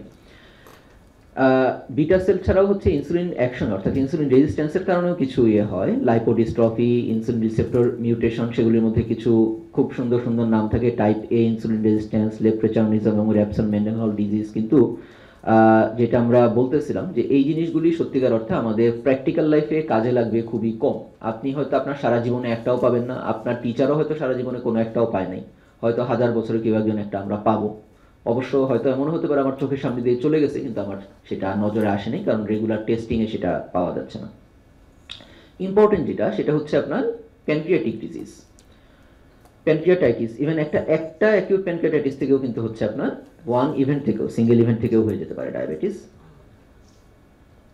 আমাদের জন্য খুব ইম্পর্টেন্ট একটা কজ হচ্ছে প্যানক্রিয়াটিক, তো আমরা একটু আগে বললাম সিএ প্যানক্রিয়াস, তো আমরা বললাম ফাইব্রো ক্যালসিফিক প্যানক্রিয়াটিক ডায়াবেটিস। একটু পরে আমরা একটা ছবি দেখব যে আমাদের দেশে এবং আমাদের মতো ট্রপিক্যাল কিছু কান্ট্রিতে হচ্ছে আপনার দেখা যায় যে প্যানক্রিয়াসে ফাইব্রোসিস হচ্ছে এবং প্যানক্রিয়াসের বড় বড় ডাকগুলিতে ক্যালসিফিকেশন হচ্ছে, তাদের ম্যাল অ্যাবজর্পশন থাকে, অ্যাবডোমিনাল পেইন থাকে, বয়স সাধারণত একটু কম হয় এবং তার সাথে তাদের ডায়াবেটিস হয়ে যায়। যাদের ডায়াবেটিস হয় না তাদেরকে বলা হয় ট্রপিক্যাল ক্যালসিফিক প্যানক্রিয়াটাইটিস, আর যাদের ডায়াবেটিস হয়ে যায় তাদেরকে বলা হয় ফাইব্রো ক্যালসিফিক প্যানক্রিয়াটিক ডায়াবেটিস বা এফসিপিডি। কুশিং সিনড্রোম, কন সিনড্রোম, অ্যাক্রোমেগালি, ফিওক্রোমোসাইটোমা ইত্যাদি ইত্যাদি কারণে হচ্ছে আপনার, এবং হাইপারথাইরয়েডিজমে হচ্ছে আপনার ডায়াবেটিস হতে পারে। অটোইমিউন পলি এন্ডোক্রাইন সিনড্রোমে ডায়াবেটিস হতে পারে। কিছু ড্রাগ, সবচেয়ে কমন হচ্ছে গ্লুকোকর্টিকয়েড, এটা আমাদের দেশের জন্য সবচেয়ে বেশি ইম্পর্টেন্ট জিনিস। আমরা যত সেকেন্ডারি ডায়াবেটিস আমাদের দেশে পাই তার মধ্যে আমাদের কিন্তু বাল্ক হচ্ছে আপনার এই গত 5 বছর ধরে আমি একটা বেট এ খাচ্ছি একটু ওজনটা বাড়ানোর জন্য, এবং এই রোগীরা আপনাকে এসে বলবেই না। আপনি দেখবেন যে তার হচ্ছে মুখ একেবারে চাঁদের মতো মুন ফেস হয়ে আছে, হাত পাগুলি চিকন চিকন হয়ে আপনার ম্যাচস্টিক ইন লেমন অ্যাপিয়ারেন্স হয়ে বসে আছে, একটু অ্যাবডোমেনটা খুলে দেখবেন যে স্ট্রায়া হয়ে আছে। উনি বলবেন না আমি তো কোনো কিছু খাই না। 3-4 বার আসার পরে তারপরে বলবে যে হ্যাঁ ঠিক আছে, আমি হচ্ছে ওই যে একটা হেলফিট নামে একটা হার্বাল ওষুধ খাচ্ছিলাম, ওইটা খেলে নাকি একটু মুখের রুচিটা বাড়ে। ওই যে আগে যেমন বলতো যে হচ্ছে আপনার অ্যালকোহলিক্স আর নটোরিয়াসলি লায়ার, আমাদের কিন্তু গ্লুকোকর্টিকয়েড যারা খান ওনারা কিন্তু এর চেয়ে কম নটোরিয়াস না, মানে খুঁজে বের করতে একেবারে আপনার ঘাম বের হয়ে যাবে।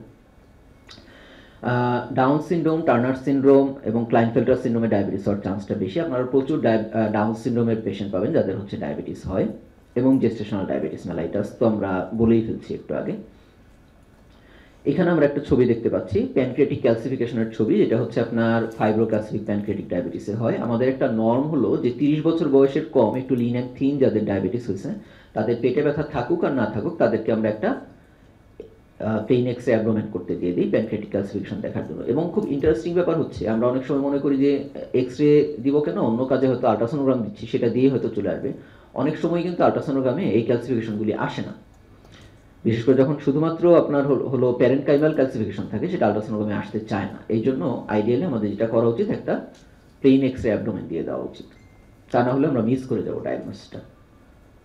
আমরা একটু আগে বলতেছিলাম টাইপ 2 ডায়াবেটিস নিয়ে একটা ব্যাপার হচ্ছে, আমরা এইখানে যে সিকোয়েন্সটা করলাম যে টাইপ 1, টাইপ 2, স্পেসিফিক টাইপ এবং জিডিএম, আমরা কিন্তু যখন মাঠে কাজ করব তখন কিন্তু আমরা এই সিকোয়েন্সে চিন্তা করব না। পেশেন্ট যখন আমার সামনে আসবে আমার সিকোয়েন্সটা সবার আগে যেটা আসবে যে whether this patient is a patient of other specific types or GDM, তারপরে টাইপ 1, তারপরে টাইপ 2। কেন? এই পেশেন্টের যদি একটা সেকেন্ডারি কজে ডায়াবেটিস হয়ে থাকে, হয়তো এমন হতে পারে যে ওই সেকেন্ডারি কজটা যদি আমি রিমুভ করে ফেলতে পারি তাহলে হয়তো ডায়াবেটিসটা সারা জীবন থাকবে না, অথবা থাকলেও সেটা কন্ট্রোল করাটা অনেক ইজিয়ার হবে। আর আমি আসল কারণ খুঁজলাম না, মোটাসোটা দেখে মনে করলাম যে এটা হচ্ছে শুধুই আপনার ডায়াবেটিসের জন্য টাইপ 2 ডায়াবেটিস অ্যাভেলেবেল করে দিলাম। আসলে হয়তো তার একটা কুশিং ছিল অথবা আয়াট্রোজেনিক কুশিং ছিল ওষুধপত্র খেয়ে, একদিকে হচ্ছে আপনার ডায়াবেটিসের ওষুধও খাচ্ছে আর একদিকে হচ্ছে আপনার ওই ডেক্সামিথাসোনও খেয়ে যাচ্ছে। তাহলে এটা তো আমার ঠিক মানে হলিস্টিক অ্যাপ্রোচ হলো না জিনিসটার প্রতি। সুতরাং অবশ্যই আমাদের প্রথম চিন্তা থাকবে whether it is other specific type অথবা জিডিএম।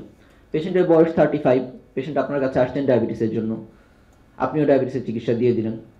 আমরা চিন্তা করলাম না যে ওনার কি হচ্ছে আপনার প্রেগনেন্সি বা এরকম কোনো হিস্ট্রি নেওয়ার ব্যাপার স্যাপার আছে কিনা। আর পেশেন্ট মনে করলেন যে আমি যে প্রেগনেন্ট 3 মাসে, এটা ওনাকে বলার দরকার কি, আমি তো আমার গাইনি ডাক্তারকে বলছি, গাইনি ডাক্তার ওনার কাছে বলছে ডায়াবেটিসের ট্রিটমেন্ট করার জন্য, তাহলে আমি ডায়াবেটিসের ব্যাপারে ওনার কাছে বলি, আর কিছু বলার দরকার নেই। তাহলে সুন্দর করে আমি হচ্ছে ওনাকে একটা গ্লিমেপাইরাইড আর হচ্ছে আপনার এম্পাগ্লিফ্লোজিন মেটফর্মিন দিয়ে ছেড়ে দিলাম, পেশেন্টও শেষ, আমিও শেষ, তাহলে এবং বেবিও শেষ। আচ্ছা, তাহলে আমাদের অবশ্যই আগে আগে চিন্তা করে নিতে হবে whether it is a case of other specific type or GDM. তা যদি না হয় তাহলে আমরা চিন্তা করবো যে এটা টাইপ 1 ডায়াবেটিস হতে পারে কিনা। তাও যদি না হয় তাহলে এটা টাইপ 2 ডায়াবেটিস হতে পারে কিনা। যদিও টাইপ 2 ডায়াবেটিস হচ্ছে 85 to 90% অফ টোটাল ডায়াবেটিস, কিন্তু তারপরেও টাইপ 2 ডায়াবেটিস আসলে কোনো হোমোজেনাস ব্যাপার না, এটা একটা হেটারোজেনাস একটা ওই যে আমরা বললাম যে এটার কারণগুলি আমরা এখনো পর্যন্ত জানি না। এই কারণে always type 2 diabetes is a diagnosis of exclusion always. কি কি ব্যাপার স্যাপার দেখে আমরা চিন্তা করতে পারি যে এটা টাইপ 1 নাকি টাইপ 2। সাধারণভাবে বলা হয় যে 30-এর নিচে টাইপ 1 ডায়াবেটিস হওয়ার প্রবণতাটা বেশি, 30-এর উপরে গেলে টাইপ 2 ডায়াবেটিসের প্রবণতা বেশি। যদি আমরা এখন জানি যে আমরা হচ্ছে এখন 15-20 বছর বয়সেও টাইপ 2 ডায়াবেটিসে পাচ্ছি, তুলনামূলকভাবে টাইপ 2 ডায়াবেটিসের প্রিভ্যালেন্সটা বেশি, এবং টাইপ 1 ডায়াবেটিস বেশি প্রিভ্যালেন্ট হচ্ছে আপনার নর্ডিক কান্ট্রিগুলিতে, স্ক্যান্ডিনেভিয়ান কান্ট্রিগুলিতে এবং হচ্ছে আপনার গ্রেট ব্রিটেনে। আর এশিয়ান কান্ট্রিগুলির মধ্যে মূলত জাপানে টাইপ 1-এর প্রিভ্যালেন্স বেশি। আমাদের দিকে টাইপ 1 ডায়াবেটিস খুবই কম প্রিভ্যালেন্স যদি চিন্তা করি। টাইপ 1 ডায়াবেটিসের সাধারণত প্রেজেন্টেশনটা হয় হচ্ছে আপনার সাডেন এবং টিপিক্যাল, মানে নাটকীয়ভাবে আপনার কাছে চলে আসবে। 2 সপ্তাহ আগেও তো ভালো ছিল, হঠাৎ করে এই গত 2 সপ্তাহ ধরে খালি বারে বারে ইউরিন যাচ্ছে এবং এখন একেবারে শুকায় যাচ্ছে। 2 সপ্তাহের মধ্যে আপনার হচ্ছে 8-9 কেজি ওজন কমে গেছে। আর টাইপ 2 ডায়াবেটিসটা ইউজুয়ালি হচ্ছে স্লো একটা অনসেট হয়, অনেক দিন ধরেই হচ্ছে দেখা যায় যে গত 1 বছর ধরে শরীরটা ম্যাজম্যাজ করে ইত্যাদি ইত্যাদি। ইটিওলজি নিয়ে আমরা খুব একটা বেশি যাচ্ছি না। ইম্পর্টেন্ট কথা হলো অনেক টাইপ 1 ডায়াবেটিসেই অটোইমিউন মার্কারগুলি থাকে। অটোইমিউন মার্কার বিভিন্ন ধরনের হয়, যেমন হচ্ছে আপনার IA2 যেটা হচ্ছে আপনার islet auto antibody, zinc transporter 8 যেটা ZNT8 অটো অ্যান্টিবডি, এবং হচ্ছে আপনার glutamic acid decarboxylase GAD65 auto antibody. এগুলি এখন বাংলাদেশে অ্যাভেলেবল হয়ে গেছে, আমরা চাইলে করতে পারি। তবে একটা পর্যায়ে গিয়ে দেখা যায় 1-1.5 বছর পরে গিয়ে কিন্তু আস্তে আস্তে অটো অ্যান্টিবডিগুলি কিন্তু নাই হয়ে যায় শরীর থেকে। সুতরাং কারো একজনের অটো অ্যান্টিবডি না থাকলে যে উনি টাইপ 1 ডায়াবেটিস না, এটা কিন্তু আসলে বলা যাবে না। টাইপ 1 ডায়াবেটিস ইনসুলিন ডেফিশিয়েন্ট, আমরা একটু আগেই বলছি সেই কথাটা, ইনসুলিন ডেফিশিয়েন্ট, এবং তাদের জন্য ইনসুলিন লাগবে হচ্ছে ফর সার্ভাইভাল।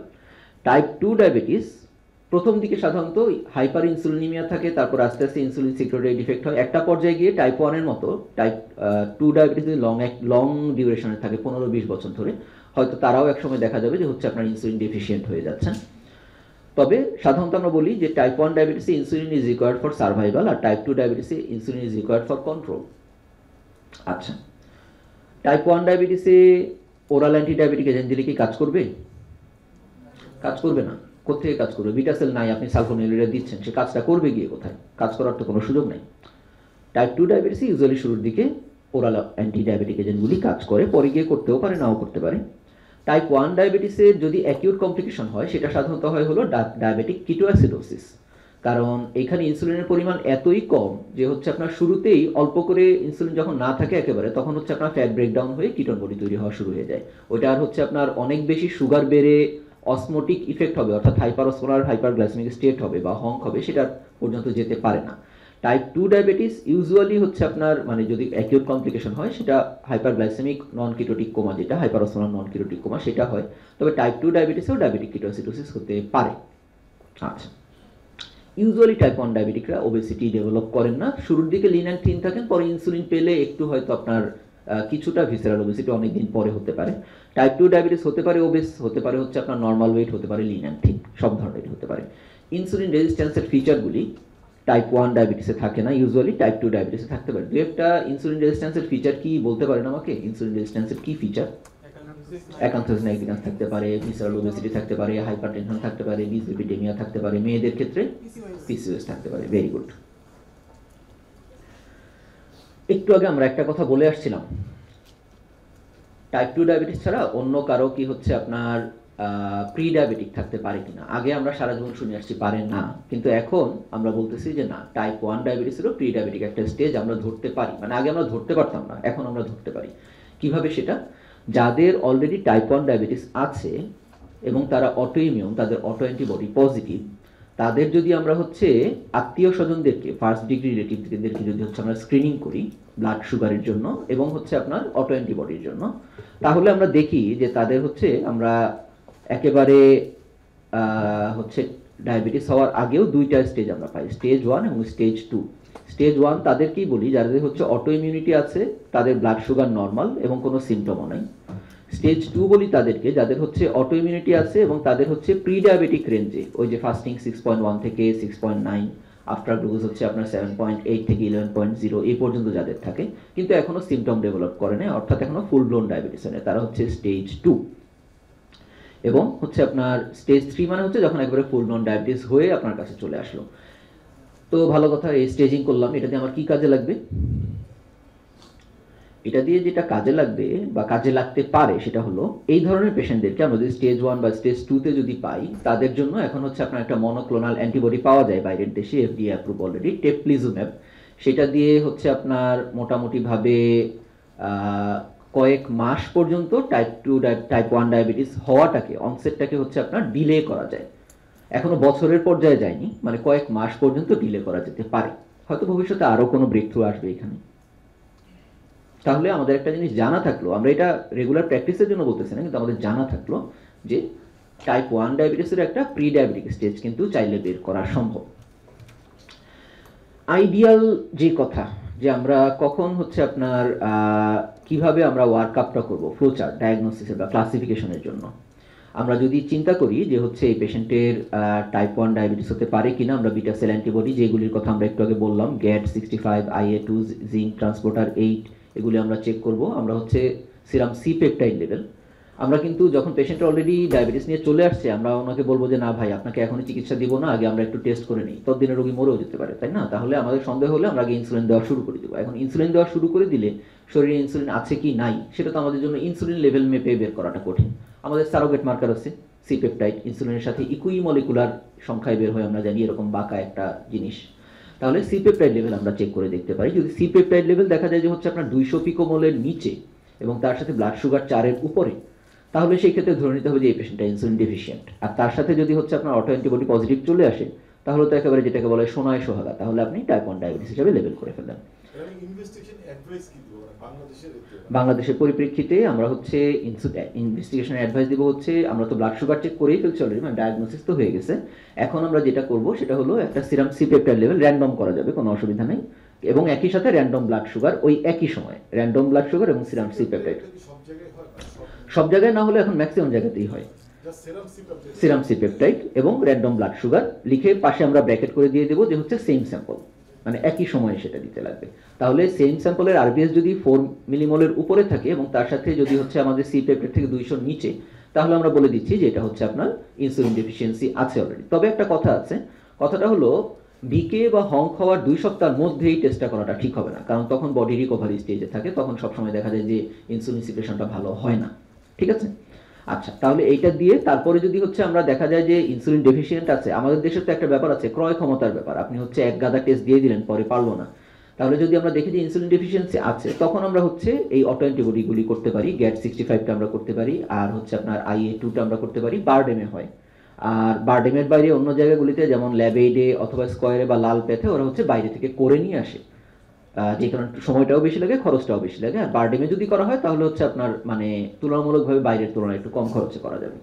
তাহলে অটো অ্যান্টিবডি পজিটিভ কিনা সেটা আমরা দেখবো, এবং একই সাথে হচ্ছে এটা কখন, যখন হচ্ছে আমার টাইপ 1 ডায়াবেটিস সন্দেহ হচ্ছে, ওই যে একটু আগে আমরা যে ফেনোটিপিক্যাল যে ফিচার্সগুলি দেখে আসলাম ওইরকম যদি মনে হয়, তাহলে সেই ক্ষেত্রে আমরা হচ্ছে এই টেস্টগুলিতে করতে যাচ্ছি। আমি আইডিয়ালি দিলে দুইটা একসাথেই দিয়ে দেওয়াটা উচিত, কারণ অনেক সময় যেটা হয় যে একটা অটো অ্যান্টিবডি মোটামুটি টাইটারে কিন্তু হচ্ছে নন টাইপ 1-এও পজিটিভ থাকতে পারে, এই জন্য দিলে অ্যাটলিস্ট দুইটা দেওয়াটা বেটার, সেটা বেটার, কারণ কোনোটা হাই টাইটারে আসবে কিনা আমরা তো আর আগে থেকে জানি না, ওই জন্য মানে অ্যাটলিস্ট দুইটা দিয়ে দিলে সেটা বেটার হয়। আচ্ছা, একটা কোয়েশ্চেন ছিল, সি পেপটাইড করার পরও কি আমাদের অটো অ্যান্টিবডিটা দেখতে হবে? কারণ বিভিন্ন উপজেলা সেটিংসে তো এত ফ্যাসিলিটিস থাকে না, বা তাদের ক্রয় ক্ষমতাও তো কম। ডেফিনেটলি উপজেলা তো আসলে সিপেপটাইড লেভেলও আসলে নাই, সত্যি কথা যেটা। মানে জিনিসটা হলো যখন আপনার আমি একটু যদি হচ্ছে আবারও যে কথাটা ক্লিনিশিয়াল ভিউ পয়েন্ট থেকে বলি, হ্যাঁ আপনি যখন সিপেপটাইড লো পেয়ে গেলেন এবং হচ্ছে আপনার ইয়েটা যেটা পেয়ে গেলেন যে হচ্ছে আরবিএস 4-এর উপরে, তখন তো আমরা এটাকে তার টাইপ 1 হোক বা হচ্ছে আপনার লেট অনসেট টাইপ 2 হোক বা যেই কারণেই হোক না কেন, মানে যে নামেই আমরা ডাকি না কেন, রোগীর কনটেক্সট থেকে তার কিন্তু ইনসুলিনই লাগবে আলটিমেটলি। মানে আমরা নাম যদি নাও দিই, রোগীর তাতে কোনো অসুবিধা নেই, কিন্তু আমরা একটা পিন পয়েন্ট ডায়াগনোসিসের জন্য যে এটা টাইপ 1 ডায়াবেটিস কিনা, অটোইমিউন টাইপ 1 ডায়াবেটিস কিনা, ডেফিনেটলি একটা রোগকে তো আমাদের অবশ্যই ডায়াগনোসিস করা উচিত। সেই ভিউ পয়েন্ট থেকে যদি আমরা বলি, যদি সেই সুযোগ আমাদের থাকে, তাহলে আমরা হচ্ছে অটো অ্যান্টিবডিগুলি করে ফেলবো। আর যার সেই সুযোগ নাই, আমরা সেই কথাটা বারে বারেই বলি। অনেক রোগী এসে আমাকে বলে যে ডাক্তার সাহেব আপনি যে আমাকে বলছেন টাইপ 2 ডায়াবেটিস, কই আমার হোমা টেস্টটা তো আপনি করালেন না, আপনার সিপেপটাইড টেস্টটা তো আপনি করালেন না, আমি তো ইউটিউবে দেখলাম যে এই টেস্টটা করা উচিত ছিল।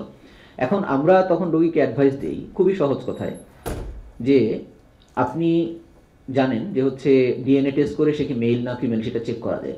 আমি মেল না ফিমেল সেটাকে আপনি চেক করবেন? আমাকে ডিএনএ টেস্ট করতে দিবেন, ক্রোমোজোম টেস্ট করতে দিবেন, ক্যারিওটাইপ যে আমি কি মেল না ফিমেল করতে দিবেন না, কারণ আপনি খালি চোখেই দেখতে পাচ্ছেন। তাহলে আপনি খালি চোখেই দেখতে পাচ্ছেন যে এই পেশেন্টের হচ্ছে ওয়েট হলো, আপনার হাইট হচ্ছে 5 ফুট 4 ইঞ্চি, ওয়েট হচ্ছে 98 কেজি, ঘাড়ের মধ্যে একান্তোজ নাইগ্রিকেন্স হয়ে আছে, তার ফ্যামিলিতে টাইপ 2 ডায়াবেটিস দিয়ে ভরা। তাহলে আমার কি আদৌ এত কিছুতে যাওয়ার কোনো দরকার আছে? আমার তো দরকার নেই, আমি খালি চোখেই বুঝে ফেলতেছি। এতটুকু যদি আমি না বুঝতে পারি, তাহলে আমার এই অভিজ্ঞতার মূল্যটা কোথায় থাকলো? আমরা কখন টেস্টগুলি করতে যাচ্ছি, আমাদের লো রিসোর্স সেটিং আমরা কখন করতে যাচ্ছি? যখন আমার হচ্ছে কোনো একটা ব্যাপারে খুব হাই সাসপিশন হবে, তখন হচ্ছে আমরা এই টেস্টগুলি করবো। যে কারণে আমি একটু আগে বললাম যে এটা হচ্ছে আইডিয়াল কথাগুলি বইয়ের মধ্যে দেওয়া, কিন্তু বাস্তবে কিন্তু আমরা এটাকে ফলো করতে সবসময় পারবো না। যখন টাইপ 1 চিন্তা করতেছি, আমার সুযোগ আছে, তখন হচ্ছে আমরা এটা করতে পারবো। আচ্ছা, তাহলে আমরা একটু ফিরে আসি। যদি দেখা যায় যে হচ্ছে না এটা টাইপ 1 ডায়াবেটিস না, তাহলে সেই ক্ষেত্রে আমরা সেই ক্ষেত্রে হচ্ছে ক্লিনিক্যাল ফিচার্সটা দেখে নিচ্ছি টাইপ 2 ডায়াবেটিস হওয়ার সম্ভাবনা আছে কিনা, এগুলি আমরা অলরেডি জানি। যদি সেরকম থাকে তাহলে আমরা প্রবাবল টাইপ 2 হিসাবে ডায়াগনোসিস করব। স্ট্যান্ডার্ড টেক্সট বুকগুলিতে কোথাও কিন্তু হচ্ছে হোমা আইআরকে টাইপ 2 ডায়াবেটিস ধরার জন্য ডায়াগনস্টিক ক্রাইটেরিয়ার মধ্যে ফেলে না কিন্তু আসলে। টাইপ 2 ডায়াবেটিসকে মূলত অন্যগুলিকে এক্সক্লুশন করে তারপরেই করা হয়। ইউজুয়ালি টাইপ 2 ডায়াবেটিসের শুরুর দিকে হলো আপনার সি পেপটাইড অনেক বেশি থাকে, 600-র উপরে থাকে সাধারণত। হোমা কিন্তু হচ্ছে আপনার শুধু রিসার্চ টুল হিসেবে ব্যবহার করা হয়। আচ্ছা, তাহলে টাইপ 2 ডায়াবেটিস যদি না হয়, তাহলে আমরা মনোজেনিক ডায়াবেটিস চিন্তা করতে পারি। মনোজেনিক ডায়াবেটিস বিভিন্ন ধরনের হয়, আমরা সেইখানে মানে মাইক্রো লেভেলের জিনিসপত্রে আমরা যেতে চাচ্ছি না, তাহলে আমার মূল জিনিস হারায় যাবে। তাহলে মনোজেনিক ডায়াবেটিসের কিছু থাকে, আপনারা মানে যখন মনোজেনিক ডায়াবেটিস চিন্তা করা হয়, মোডি ক্যালকুলেটর একটা আছে, হচ্ছে আপনার অনলাইনে সার্চ দিলেই আপনারা পাবেন। সেটাতে গিয়ে যদি তার রিস্ক স্কোর অনেক বেশি হয়, তাহলে আমরা জেনেটিক টেস্ট করতে পারি তার জন্য। আচ্ছা, একটু যেহেতু আমরা হচ্ছে একটা ওয়ার্কশপে যেহেতু আসলাম, আপনি ফিরে যাওয়ার পরে হয়তো অনেকে জিজ্ঞেস করতে পারে তুমি কি করলা, এইটার নাম শুনছো, ওইটার নাম শুনছো, যেমন মোডি আমরা একটু আগে বললাম। এখন তুই একজন আপনাকে জিজ্ঞেস করছে ওয়ার্কশপ করে আসছো, মোডির নামই শোনো নাই, হাই হাই এটা কি? মোডি সারা জীবনে কয়টা পাবেন আপনি জানেন না, সুতরাং তারপরেও আমাদের জেনে রাখা দরকার, এই জন্য টার্মগুলির আমরা একটু নাম বলে রাখি। আমরা তো টাইপ 1 টাইপ 2 একেবারে ক্লিন কাট বলে দিচ্ছি, কিন্তু আমরা জানি দুনিয়াতে সবকিছু আসলে ক্লিন কাট হয় না। কিছু কিছু টাইপ 1 ডায়াবেটিস থাকে যারা হচ্ছে এরকম র্যাপিড নাটকীয়ভাবে তারা প্রেজেন্ট করে না, তারা টাইপ 2 ডায়াবেটিসের মতো খুব স্লোলি প্রেজেন্ট করে, এবং দেখা যায় যে বয়সকালে গিয়ে হচ্ছে জিনিসটা ধীরে ধীরে ধীরে ধীরে প্রথম দিকে ইনসুলিন লাগতেছে না, ধীরে ধীরে একটা পর্যায়ে গিয়ে আর ইনসুলিন ছাড়া হয় না। তাদের অটো অ্যান্টিবডি করলে আমরা সেটা পজিটিভ পাই। এটাকে বলা হয় latent autoimmune diabetes of adulthood বা লাডা। নামটা জেনে রাখলাম, যে কোনো একদিন কেউ যদি জিজ্ঞেস করে যেটা কি শুনছিলাম, হ্যাঁ শুনছিলাম, কিছু একটা শুনছিলাম, এরকম একটা আছে আমরা জানি, কিন্তু এটা নিয়ে আমরা কাজ করি না। কিটোসিস প্রোন ডায়াবেটিস, এরা মূলত টাইপ 2 ডায়াবেটিস, এদের বিটা সেল আছে, কিন্তু কোনো এক অদ্ভুত কারণে দেখা যায় তাদের একটু এদিক সেদিক হলেই হুট করে তাদের কিটোসিস হয়ে বসে থাকে, তাদের তখন ইনসুলিন দিতে হয়, তারপর আবার কয়েকদিন পরে আবার দেখা যায় ইনসুলিন দিলে হাইপো হয়ে যাচ্ছে, তখন ইনসুলিন বাদ দিয়ে আবার ট্যাবলেট দিতে লাগে। এই ধরনের কিছু ব্যাপার স্যাপার তাদের হয়, এটাকে বলা হয় কিটোসিস প্রোন ডায়াবেটিস। কেন হয় আমরা এখনো সেটা জানি না। এরও বাইরে কিছু আছে হচ্ছে আপনার গ্রে কেস, মানে এগুলি কোনোটার মধ্যেই তাকে ফেলা যায় না, দুনিয়াতে এরকম কিছু থাকবেই, সারা দুনিয়াতে আমরা জানি, যে সেগুলিকে আমরা যতই ক্লাসিফাই করতে চাই আমরা সেগুলিতে ফেলতে পারি না। যেহেতু মডির নাম বললাম, আমরা এখানে একটা টেবিল দেখে নিচ্ছি যে মডির আপনার হচ্ছে বিভিন্ন ধরনের হয়, কোন জিনে ডিফেক্ট তার উপরে ভিত্তি করে। এর মধ্যে কোনোটা আছে হচ্ছে আপনার যেমন জিসিকে মডি, এগুলি তেমন কিছু ট্রিটমেন্ট লাগেই না আসলে। আবার দুই একটা আছে যেগুলিতে হচ্ছে শুরুর দিকে ট্যাবলেট দিতে হয়, গ্লিমেনক্লামাইড বা গ্লিক্লাজাইড। বিশেষ করে গ্লিমেনক্লামাইডে খুব ভালো রেসপন্স হয়, কিন্তু পরবর্তীতে কয়েক বছর চলে গেলে তাদেরকে আবার ইনসুলিন দিতে হয়। আর নিয়ন্ত্রণ ডায়াবেটিস তো এক গাদা, এইসব আবারও সেই বলি, সেই কাঠখোট্টা জিনিস মাথায় ভরে আর আমাদের হচ্ছে আসল কাজের জিনিস মাথা থেকে বের করার কোনো দরকার নেই। জেস্টেশনাল ডায়াবেটিস মেলাইটাস, এইটার কথাটা একটু বলবো। জেস্টেশনালটা আমরা আইডিয়ালি বলি হচ্ছে যেটা সেকেন্ড ট্রাইমেস্টার অনওয়ার্ডস থেকে যেটা শুরু হয়, যেটা হচ্ছে আপনার তখন ব্লাড সুগারটা আমাদের নর্মাল যে ক্রাইটেরিয়া সেটা না, এটা নিয়ে একটু পরে আলোচনা করবেন। ক্রাইটেরিয়াটা অন্যরকম, একটু কমের দিকে 5.1, 10 এবং 8.5, এবং এখানে 3 স্টেপ গ্লুকোজ টলারেন্স টেস্ট করতে হয়, ওজিটিটি করতে হয়। আর যদি কারো ফার্স্ট ট্রাইমেস্টারে আমরা চেক করে ব্লাড সুগার চেক করে যদি হচ্ছে তার ব্লাড সুগারটা নর্মাল যে কাট অফ ছিল অর্থাৎ 7-এর উপরে এবং 11.1-এর উপরে পাই, সেটাকে আমরা বলবো কিন্তু হচ্ছে pre existing diabetes mellitus with pregnancy. সেটাকে কিন্তু আমরা হচ্ছে আপনার জিডিএম বলতেছি না, ঠিক আছে? জিডিএম কখন বলবো? সেকেন্ড ট্রাইমেস্টার, মানে মোটামুটি আমরা বলি 15 সপ্তাহ পরে গিয়ে যখন হয়, এবং যখন ক্রাইটেরিয়াটা এইরকম হয়ে যায় 5.1, 10, 8.5 এগুলিকে ক্রস করে যায়, তখন আমরা সেটাকে বলবো হচ্ছে জিডিএম। এখন ওই যে আপনার কোয়েশ্চেন যেটা চলে আসে যে পাতার অর্ধেক যদি পানিতে পড়ে আর অর্ধেক যদি মাটিতে পড়ে তাহলে কি হবে, বাঘ হবে না কুমির হবে? সেরকম এখন কোয়েশ্চেন চলে আসবে যে 15 সপ্তাহের আগে সুগার চেক করলাম কিন্তু সেটা 7 আর 11-এর উপরে না, কিন্তু এই 5, 10 আর 8.5-এর উপরে, তাহলে এটা কোন গ্রুপের মধ্যে পড়লো? এটা তো জিডিএম এর মধ্যে পড়লো না, কারণ এটা সেকেন্ড ট্রাইমেস্টারের না। কিন্তু আবার এটা হচ্ছে আপনার প্রি এক্সিস্টিং ডায়াবেটিসেও পড়লো না, কারণ ওই ক্রাইটেরিয়া ফুলফিল করে নাই। এইখানে এসে আবার কবি নীরব হয়ে যাচ্ছেন, এখানে কেউই কিছু বলতে চান না, এখানে সবাই হচ্ছে চুপ করে যান। এডিএতে ওরা বলতে চান যে এটা হচ্ছে আপনার আর্লি হাইপারগ্লাইসেমিয়া অফ প্রেগন্যান্সি। যাই হোক, আবারও সেই একই কথা, আমরা হচ্ছে মাঠে কাজ করি, আমাদের জন্য কি নামে ডাকলাম সেটা নিয়ে ইম্পর্টেন্ট কথা না, কথা হচ্ছে সেই সেম, যেই লেভেলেই আসুক না কেন, যেই সময়েই আসুক না কেন, যদি ব্লাড সুগার হচ্ছে আমাদের টার্গেটের চেয়ে বেশি থাকে, আমরা সেই টার্গেটস অফ ট্রিটমেন্ট গিয়ে হচ্ছে আমাদের পরের ইয়েটাতে 3 নাম্বার প্রেজেন্টেশনে সেটা দেখানো হবে। বেশি যদি হয় তাহলে ট্রিটমেন্ট দিতে হবে, তারপরে কি নামে লিখলেন সেটা আলাদা ইস্যু, তাতে রোগীর তাতে কোনো কিছু যায় আসে না। ডিসকাশন কিন্তু মোটামুটিভাবে শেষ। আমরা ছোট্ট করে একটা কেস একটু দেখি। কোনো গ্রুপ ঠিক করে দিতে হবে নাকি যে কেউ ইয়ে করবে? সামনে যেটা আছে তার জেমস কলিপ গ্রুপ যারা আছে, জেমস কলিপ, আপনারা এই যে এই দুইটা হচ্ছে আপনার ইয়ে, সবাই মেন্টালি ইনভলভ হন, ওনারা ফিজিক্যালি ইনভলভ হয়ে আর কি।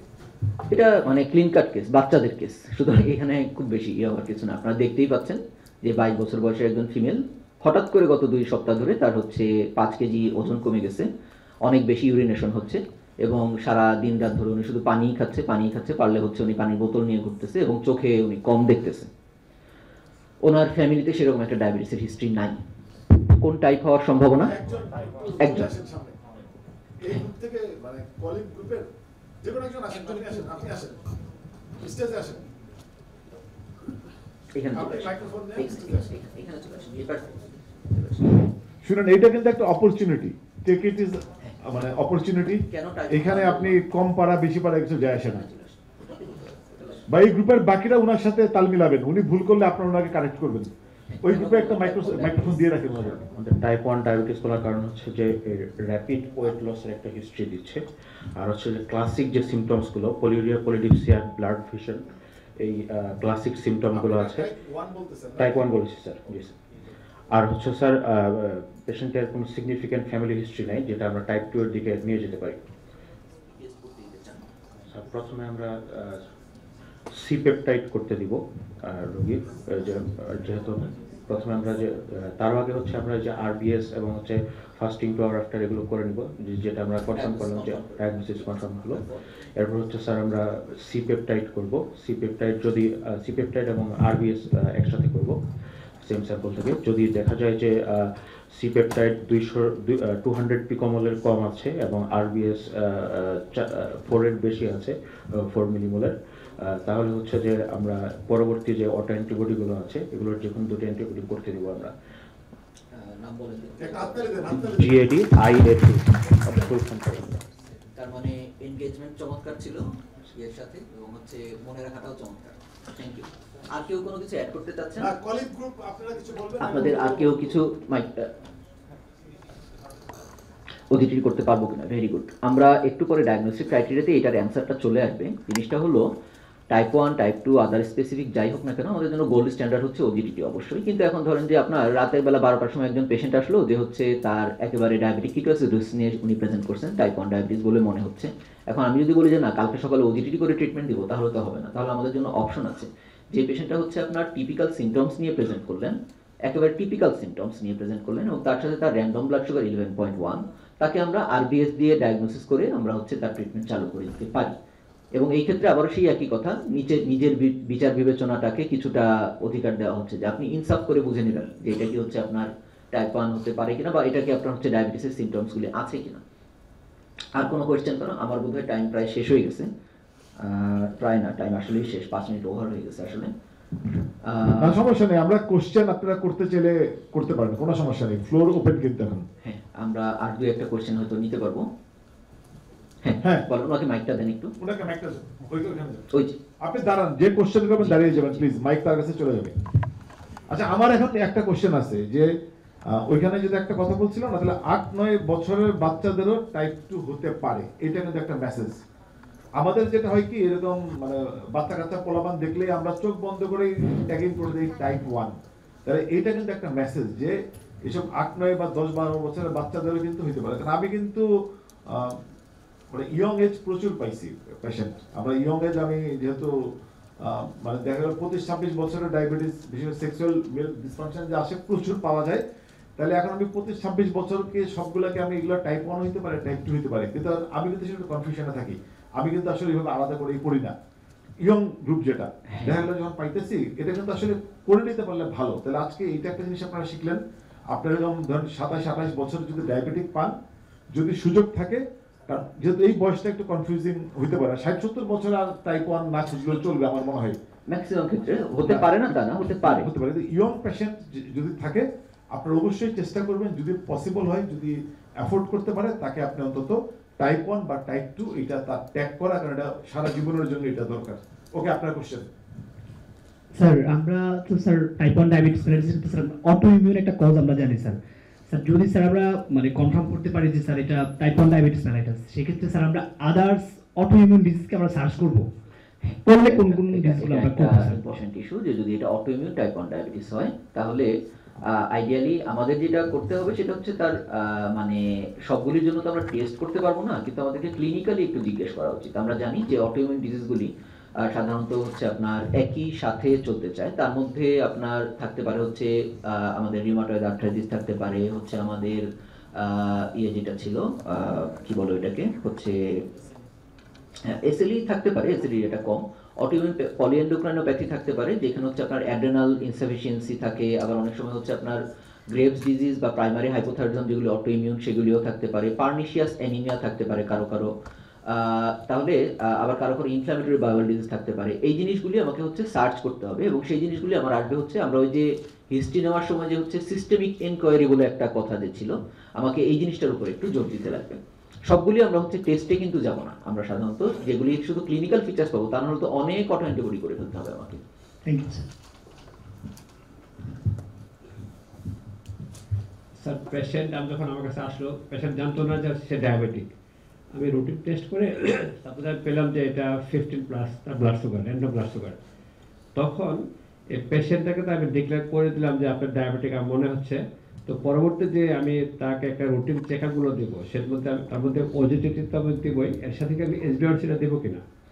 আচ্ছা, একটা সাথে আমি অন্য যে টেস্টগুলো দেবো, যেমন লিপিড প্রোফাইল, থাইরয়েড টেস্ট, এই শুধু এটা একটু বলুন একটু। আচ্ছা, যদিও এটা পরের আলোচনায় আসবে, মানে হচ্ছে আমাদের যেটা যে হচ্ছে 3 নাম্বার যে লেকচারটা সেটার মধ্যে আসবে। তারপরে আমরা একটু বলি, হ্যাঁ, মানে ডায়াগনোসিস এবং তারপরে ম্যানেজমেন্টের যে আমাদের যে এটা আসবে 3 নাম্বারে বোধহয় ফারিয়া আপনার যে প্রেজেন্টেশনটা। তারপর আমি জাস্ট একটু ইন শর্ট বলে রাখি, যখন আমরা এই ধরনের পেশেন্টকে পাচ্ছি হচ্ছে আপনার মানে তার আরবিএস করে 15 পে, আমরা এখন একেবারে গোল্ড স্ট্যান্ডার্ড টেস্ট দিয়ে কনফার্ম করতে চাচ্ছি। আমরা ওজিটিটা দিব ডেফিনেটলি, HbA1c-টা আমরা দিব এই কারণে, যদি অ্যাফোর্ডেবিলিটি থাকে অবশ্যই দিব, কারণ হচ্ছে আমরা ম্যানেজমেন্টের যে ফ্লো চার্টটা সেখানে আমরা দেখবো যে HbA1c-র কিন্তু একটা ঘর আছে। HbA1c এতর নিচে থাকলে এটা দিব, HbA1c এত থেকে এত থাকলে এটা, HbA1c এতর উপরে থাকলে ইনসুলিন, ইত্যাদি ইত্যাদি। তার সাথে আমরা সাধারণত হচ্ছে কমপ্লিকেশনস এবং কোমরবিডিটি স্ক্রিনের জন্য অ্যাটলিস্ট একটা ক্রিয়েটিনিন এবং ইউরিনারি এসিআর, যেটা ইউরিনাল গোল্ডেন ক্রিয়েটিন রেশিও, একটা হচ্ছে লিভার ফাংশন এসজিপিটি, কারণ ওষুধপত্র দিতে হলে আমার কিডনি লিভার জানাই থাকতে লাগবে, লিপিড প্রোফাইলটা ডেফিনেটলি আমার জানা থাকতে লাগবে। এর বাইরে সিবিসি, ইসিজি এই দুইটা টেস্ট একটু রুটিনে দিয়ে দিতে পারলে ভালো হয়। এই কয়েকটা জিনিস আমাদের জন্য ইম্পর্টেন্ট।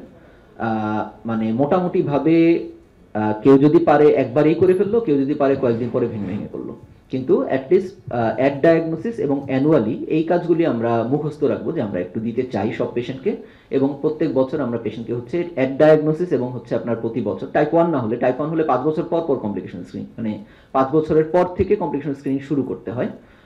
আর এটা আমরা তাহলে এর সাথে একটু চোখ দেখানো এবং দাঁত দেখানো, এই কয়টা জিনিস আমাদের হচ্ছে বাৎসরিকভাবে করতে হবে। তবে এটা আমি একটু আমার লেকচারের বাইরে চলে গেল, এই কারণে আমরা এটা ডিটেলসে যাচ্ছি না। আর কোনো কোয়েরি কারো আমাদের এই লেকচারটা থেকে? শুধু ফার্স্ট লেকচার ওরিয়েন্টেড থাকে না। কোভিড-19 এর যে সার্চটা ছিল আর কি বাংলাদেশে বা পৃথিবী ওয়ার্ল্ড ওয়াইড, এই কোভিড-19 সার্চের পর অনেকের ক্ষেত্রে দেখা গিয়েছে যে যারা প্রিভিয়াসলি ডায়াবেটিক ছিলেন না, কোভিড আক্রান্ত হওয়ার সময় ওই সময় তারা নিউলি ডায়াগনোসিস ডায়াবেটিক ছিলেন, পরবর্তীতে দেখা গিয়েছে যে একটা নির্দিষ্ট টাইমের পর তারা ক্রনিক্যালি হাইপারগ্লাইসেমিক পেশেন্ট হয়ে গিয়েছেন এবং ড্রাগ ডিপেন্ডেন্ট হয়ে গিয়েছেন। তাদেরকে আমরা স্যার কোন ক্যাটাগরিতে ফেলবো? আদার স্পেসিফিক টাইপসের মধ্যে এই যে ইনফেকশনস একটা আছে, রুবেলা হচ্ছে আপনার কক্সেকি বি4, তারপরে হচ্ছে আপনার মিজলস, মামস এবং তার সাথে কোভিডও ঢুকে গেছে। জানার ইচ্ছা যে আসলে কোভিড ডায়াবেটিস আমরা আজকাল বেসিক্যালি আমাদের চেম্বারে স্ক্রিনে যেটা পাই সব রোগীর এসে এক কথা, ওই যে ভ্যাকসিন একটা দিছে দেওয়ার পর থেকে চুলকানি মহামারী হয়ে গেছে, এটা একদম কমন কমপ্লেন। আপনাদের বা স্টাডি কি বলে আসলে কোভিডের পরে আসলে এই ডায়াবেটিস কিরকম পাচ্ছে? কোভিডের কারণে কোভিডের কারণে হচ্ছে মানে কোভিড ভ্যাকসিনের জন্য আমরা পাইনি এখনো, তবে কোভিডের কারণে ডায়াবেটিসের কিন্তু হচ্ছে এটা হয়েছে, প্রচুর পরিমাণেই হয়েছে। এবং আমাদের হচ্ছে ওই ডিএস এর যে হচ্ছে আপনার কোভিড অ্যান্ড ডায়াবেটিসের যে গাইডলাইনটা ছিল, ওইটার গাইডলাইন বলতে একটা পাবলিকেশন ছিল আর কি, ওভারভিউ। সেখানে আপনার মানে একেবারে প্যাথোফিজিওলজি সহ সুন্দর একটা ফ্লো চার্ট করা ছিল একেবারে শুরুতেই, যে হচ্ছে কিভাবে মানে পোস্টুলেটেড মেকানিজমগুলি কিভাবে কোভিড থেকে ডায়াবেটিস হচ্ছে। এবং ডায়াবেটিস তো কোভিডকে আলাদাভাবে করতোই, সেটা তো আমরা আগেই জানি যে ডায়াবেটিস যাদের ছিল তাদের কোভিডের হচ্ছে আপনার মানে মরবিডিটি হওয়ার চান্সটা বেশি ছিল, কিন্তু ডায়াবেটিস কিভাবে হচ্ছে কোভিড থেকে সেটার একটা প্যাথোফিজিওলজিক্যাল ফ্লোচার্ট কিন্তু ওইখানে ছিল। আমাদের 2020-এর একটা পাবলিকেশন আছে এটা। তাহলে ইউ গট ইউর আনসার। ওকে, আর কার কোনো কোশ্চেন? আর কার কোনো কোশ্চেন না থাকলে এখানে আমরা একটা 5 মিনিটের একটা বিরতি দিই। ওনার কোশ্চেনটা দিয়ে আমরা শেষ করতেছি, ওনার কোশ্চেনটা নিয়ে আমরা শেষ করব। ওয়াশরুম ইউজ করতে চাইলে কেউ করতে চাইলে 5 মিনিটের একটা বিরতি। প্রতিটা সেশনে কিন্তু আসসালামু আলাইকুম স্যার। অনেক করতে হবে, কনসেন্ট্রেট করতে হবে।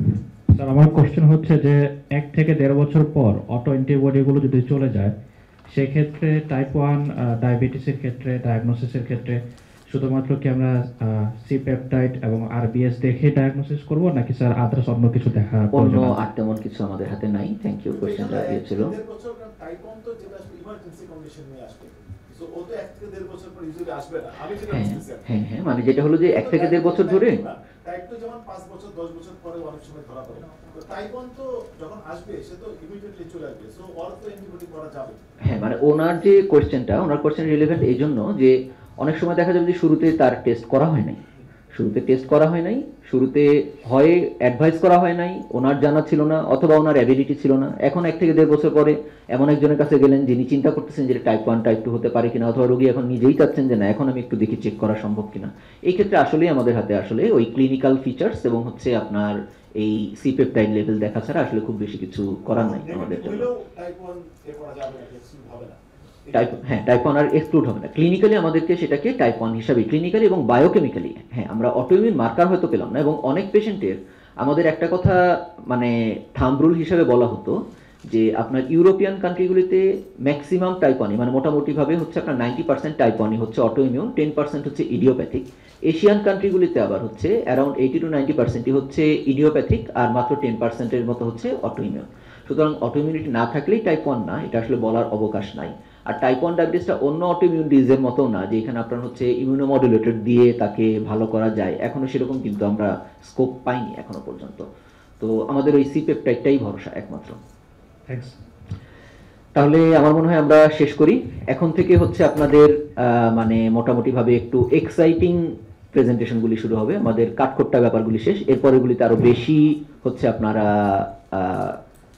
উৎসাহ পাবেন বলে আশা করি। তাহলে সবাইকে ধন্যবাদ, এহসান ভাইকে এবং বিডি ফিজিশিয়ানসকেও ধন্যবাদ এবং এসকেএফকেও ধন্যবাদ দিয়ে আমি আমার প্রেজেন্টেশন শেষ করছি। আসসালামু আলাইকুম। থ্যাংক ইউ ভেরি মাচ, কারণ আসলে ইনিশিয়াল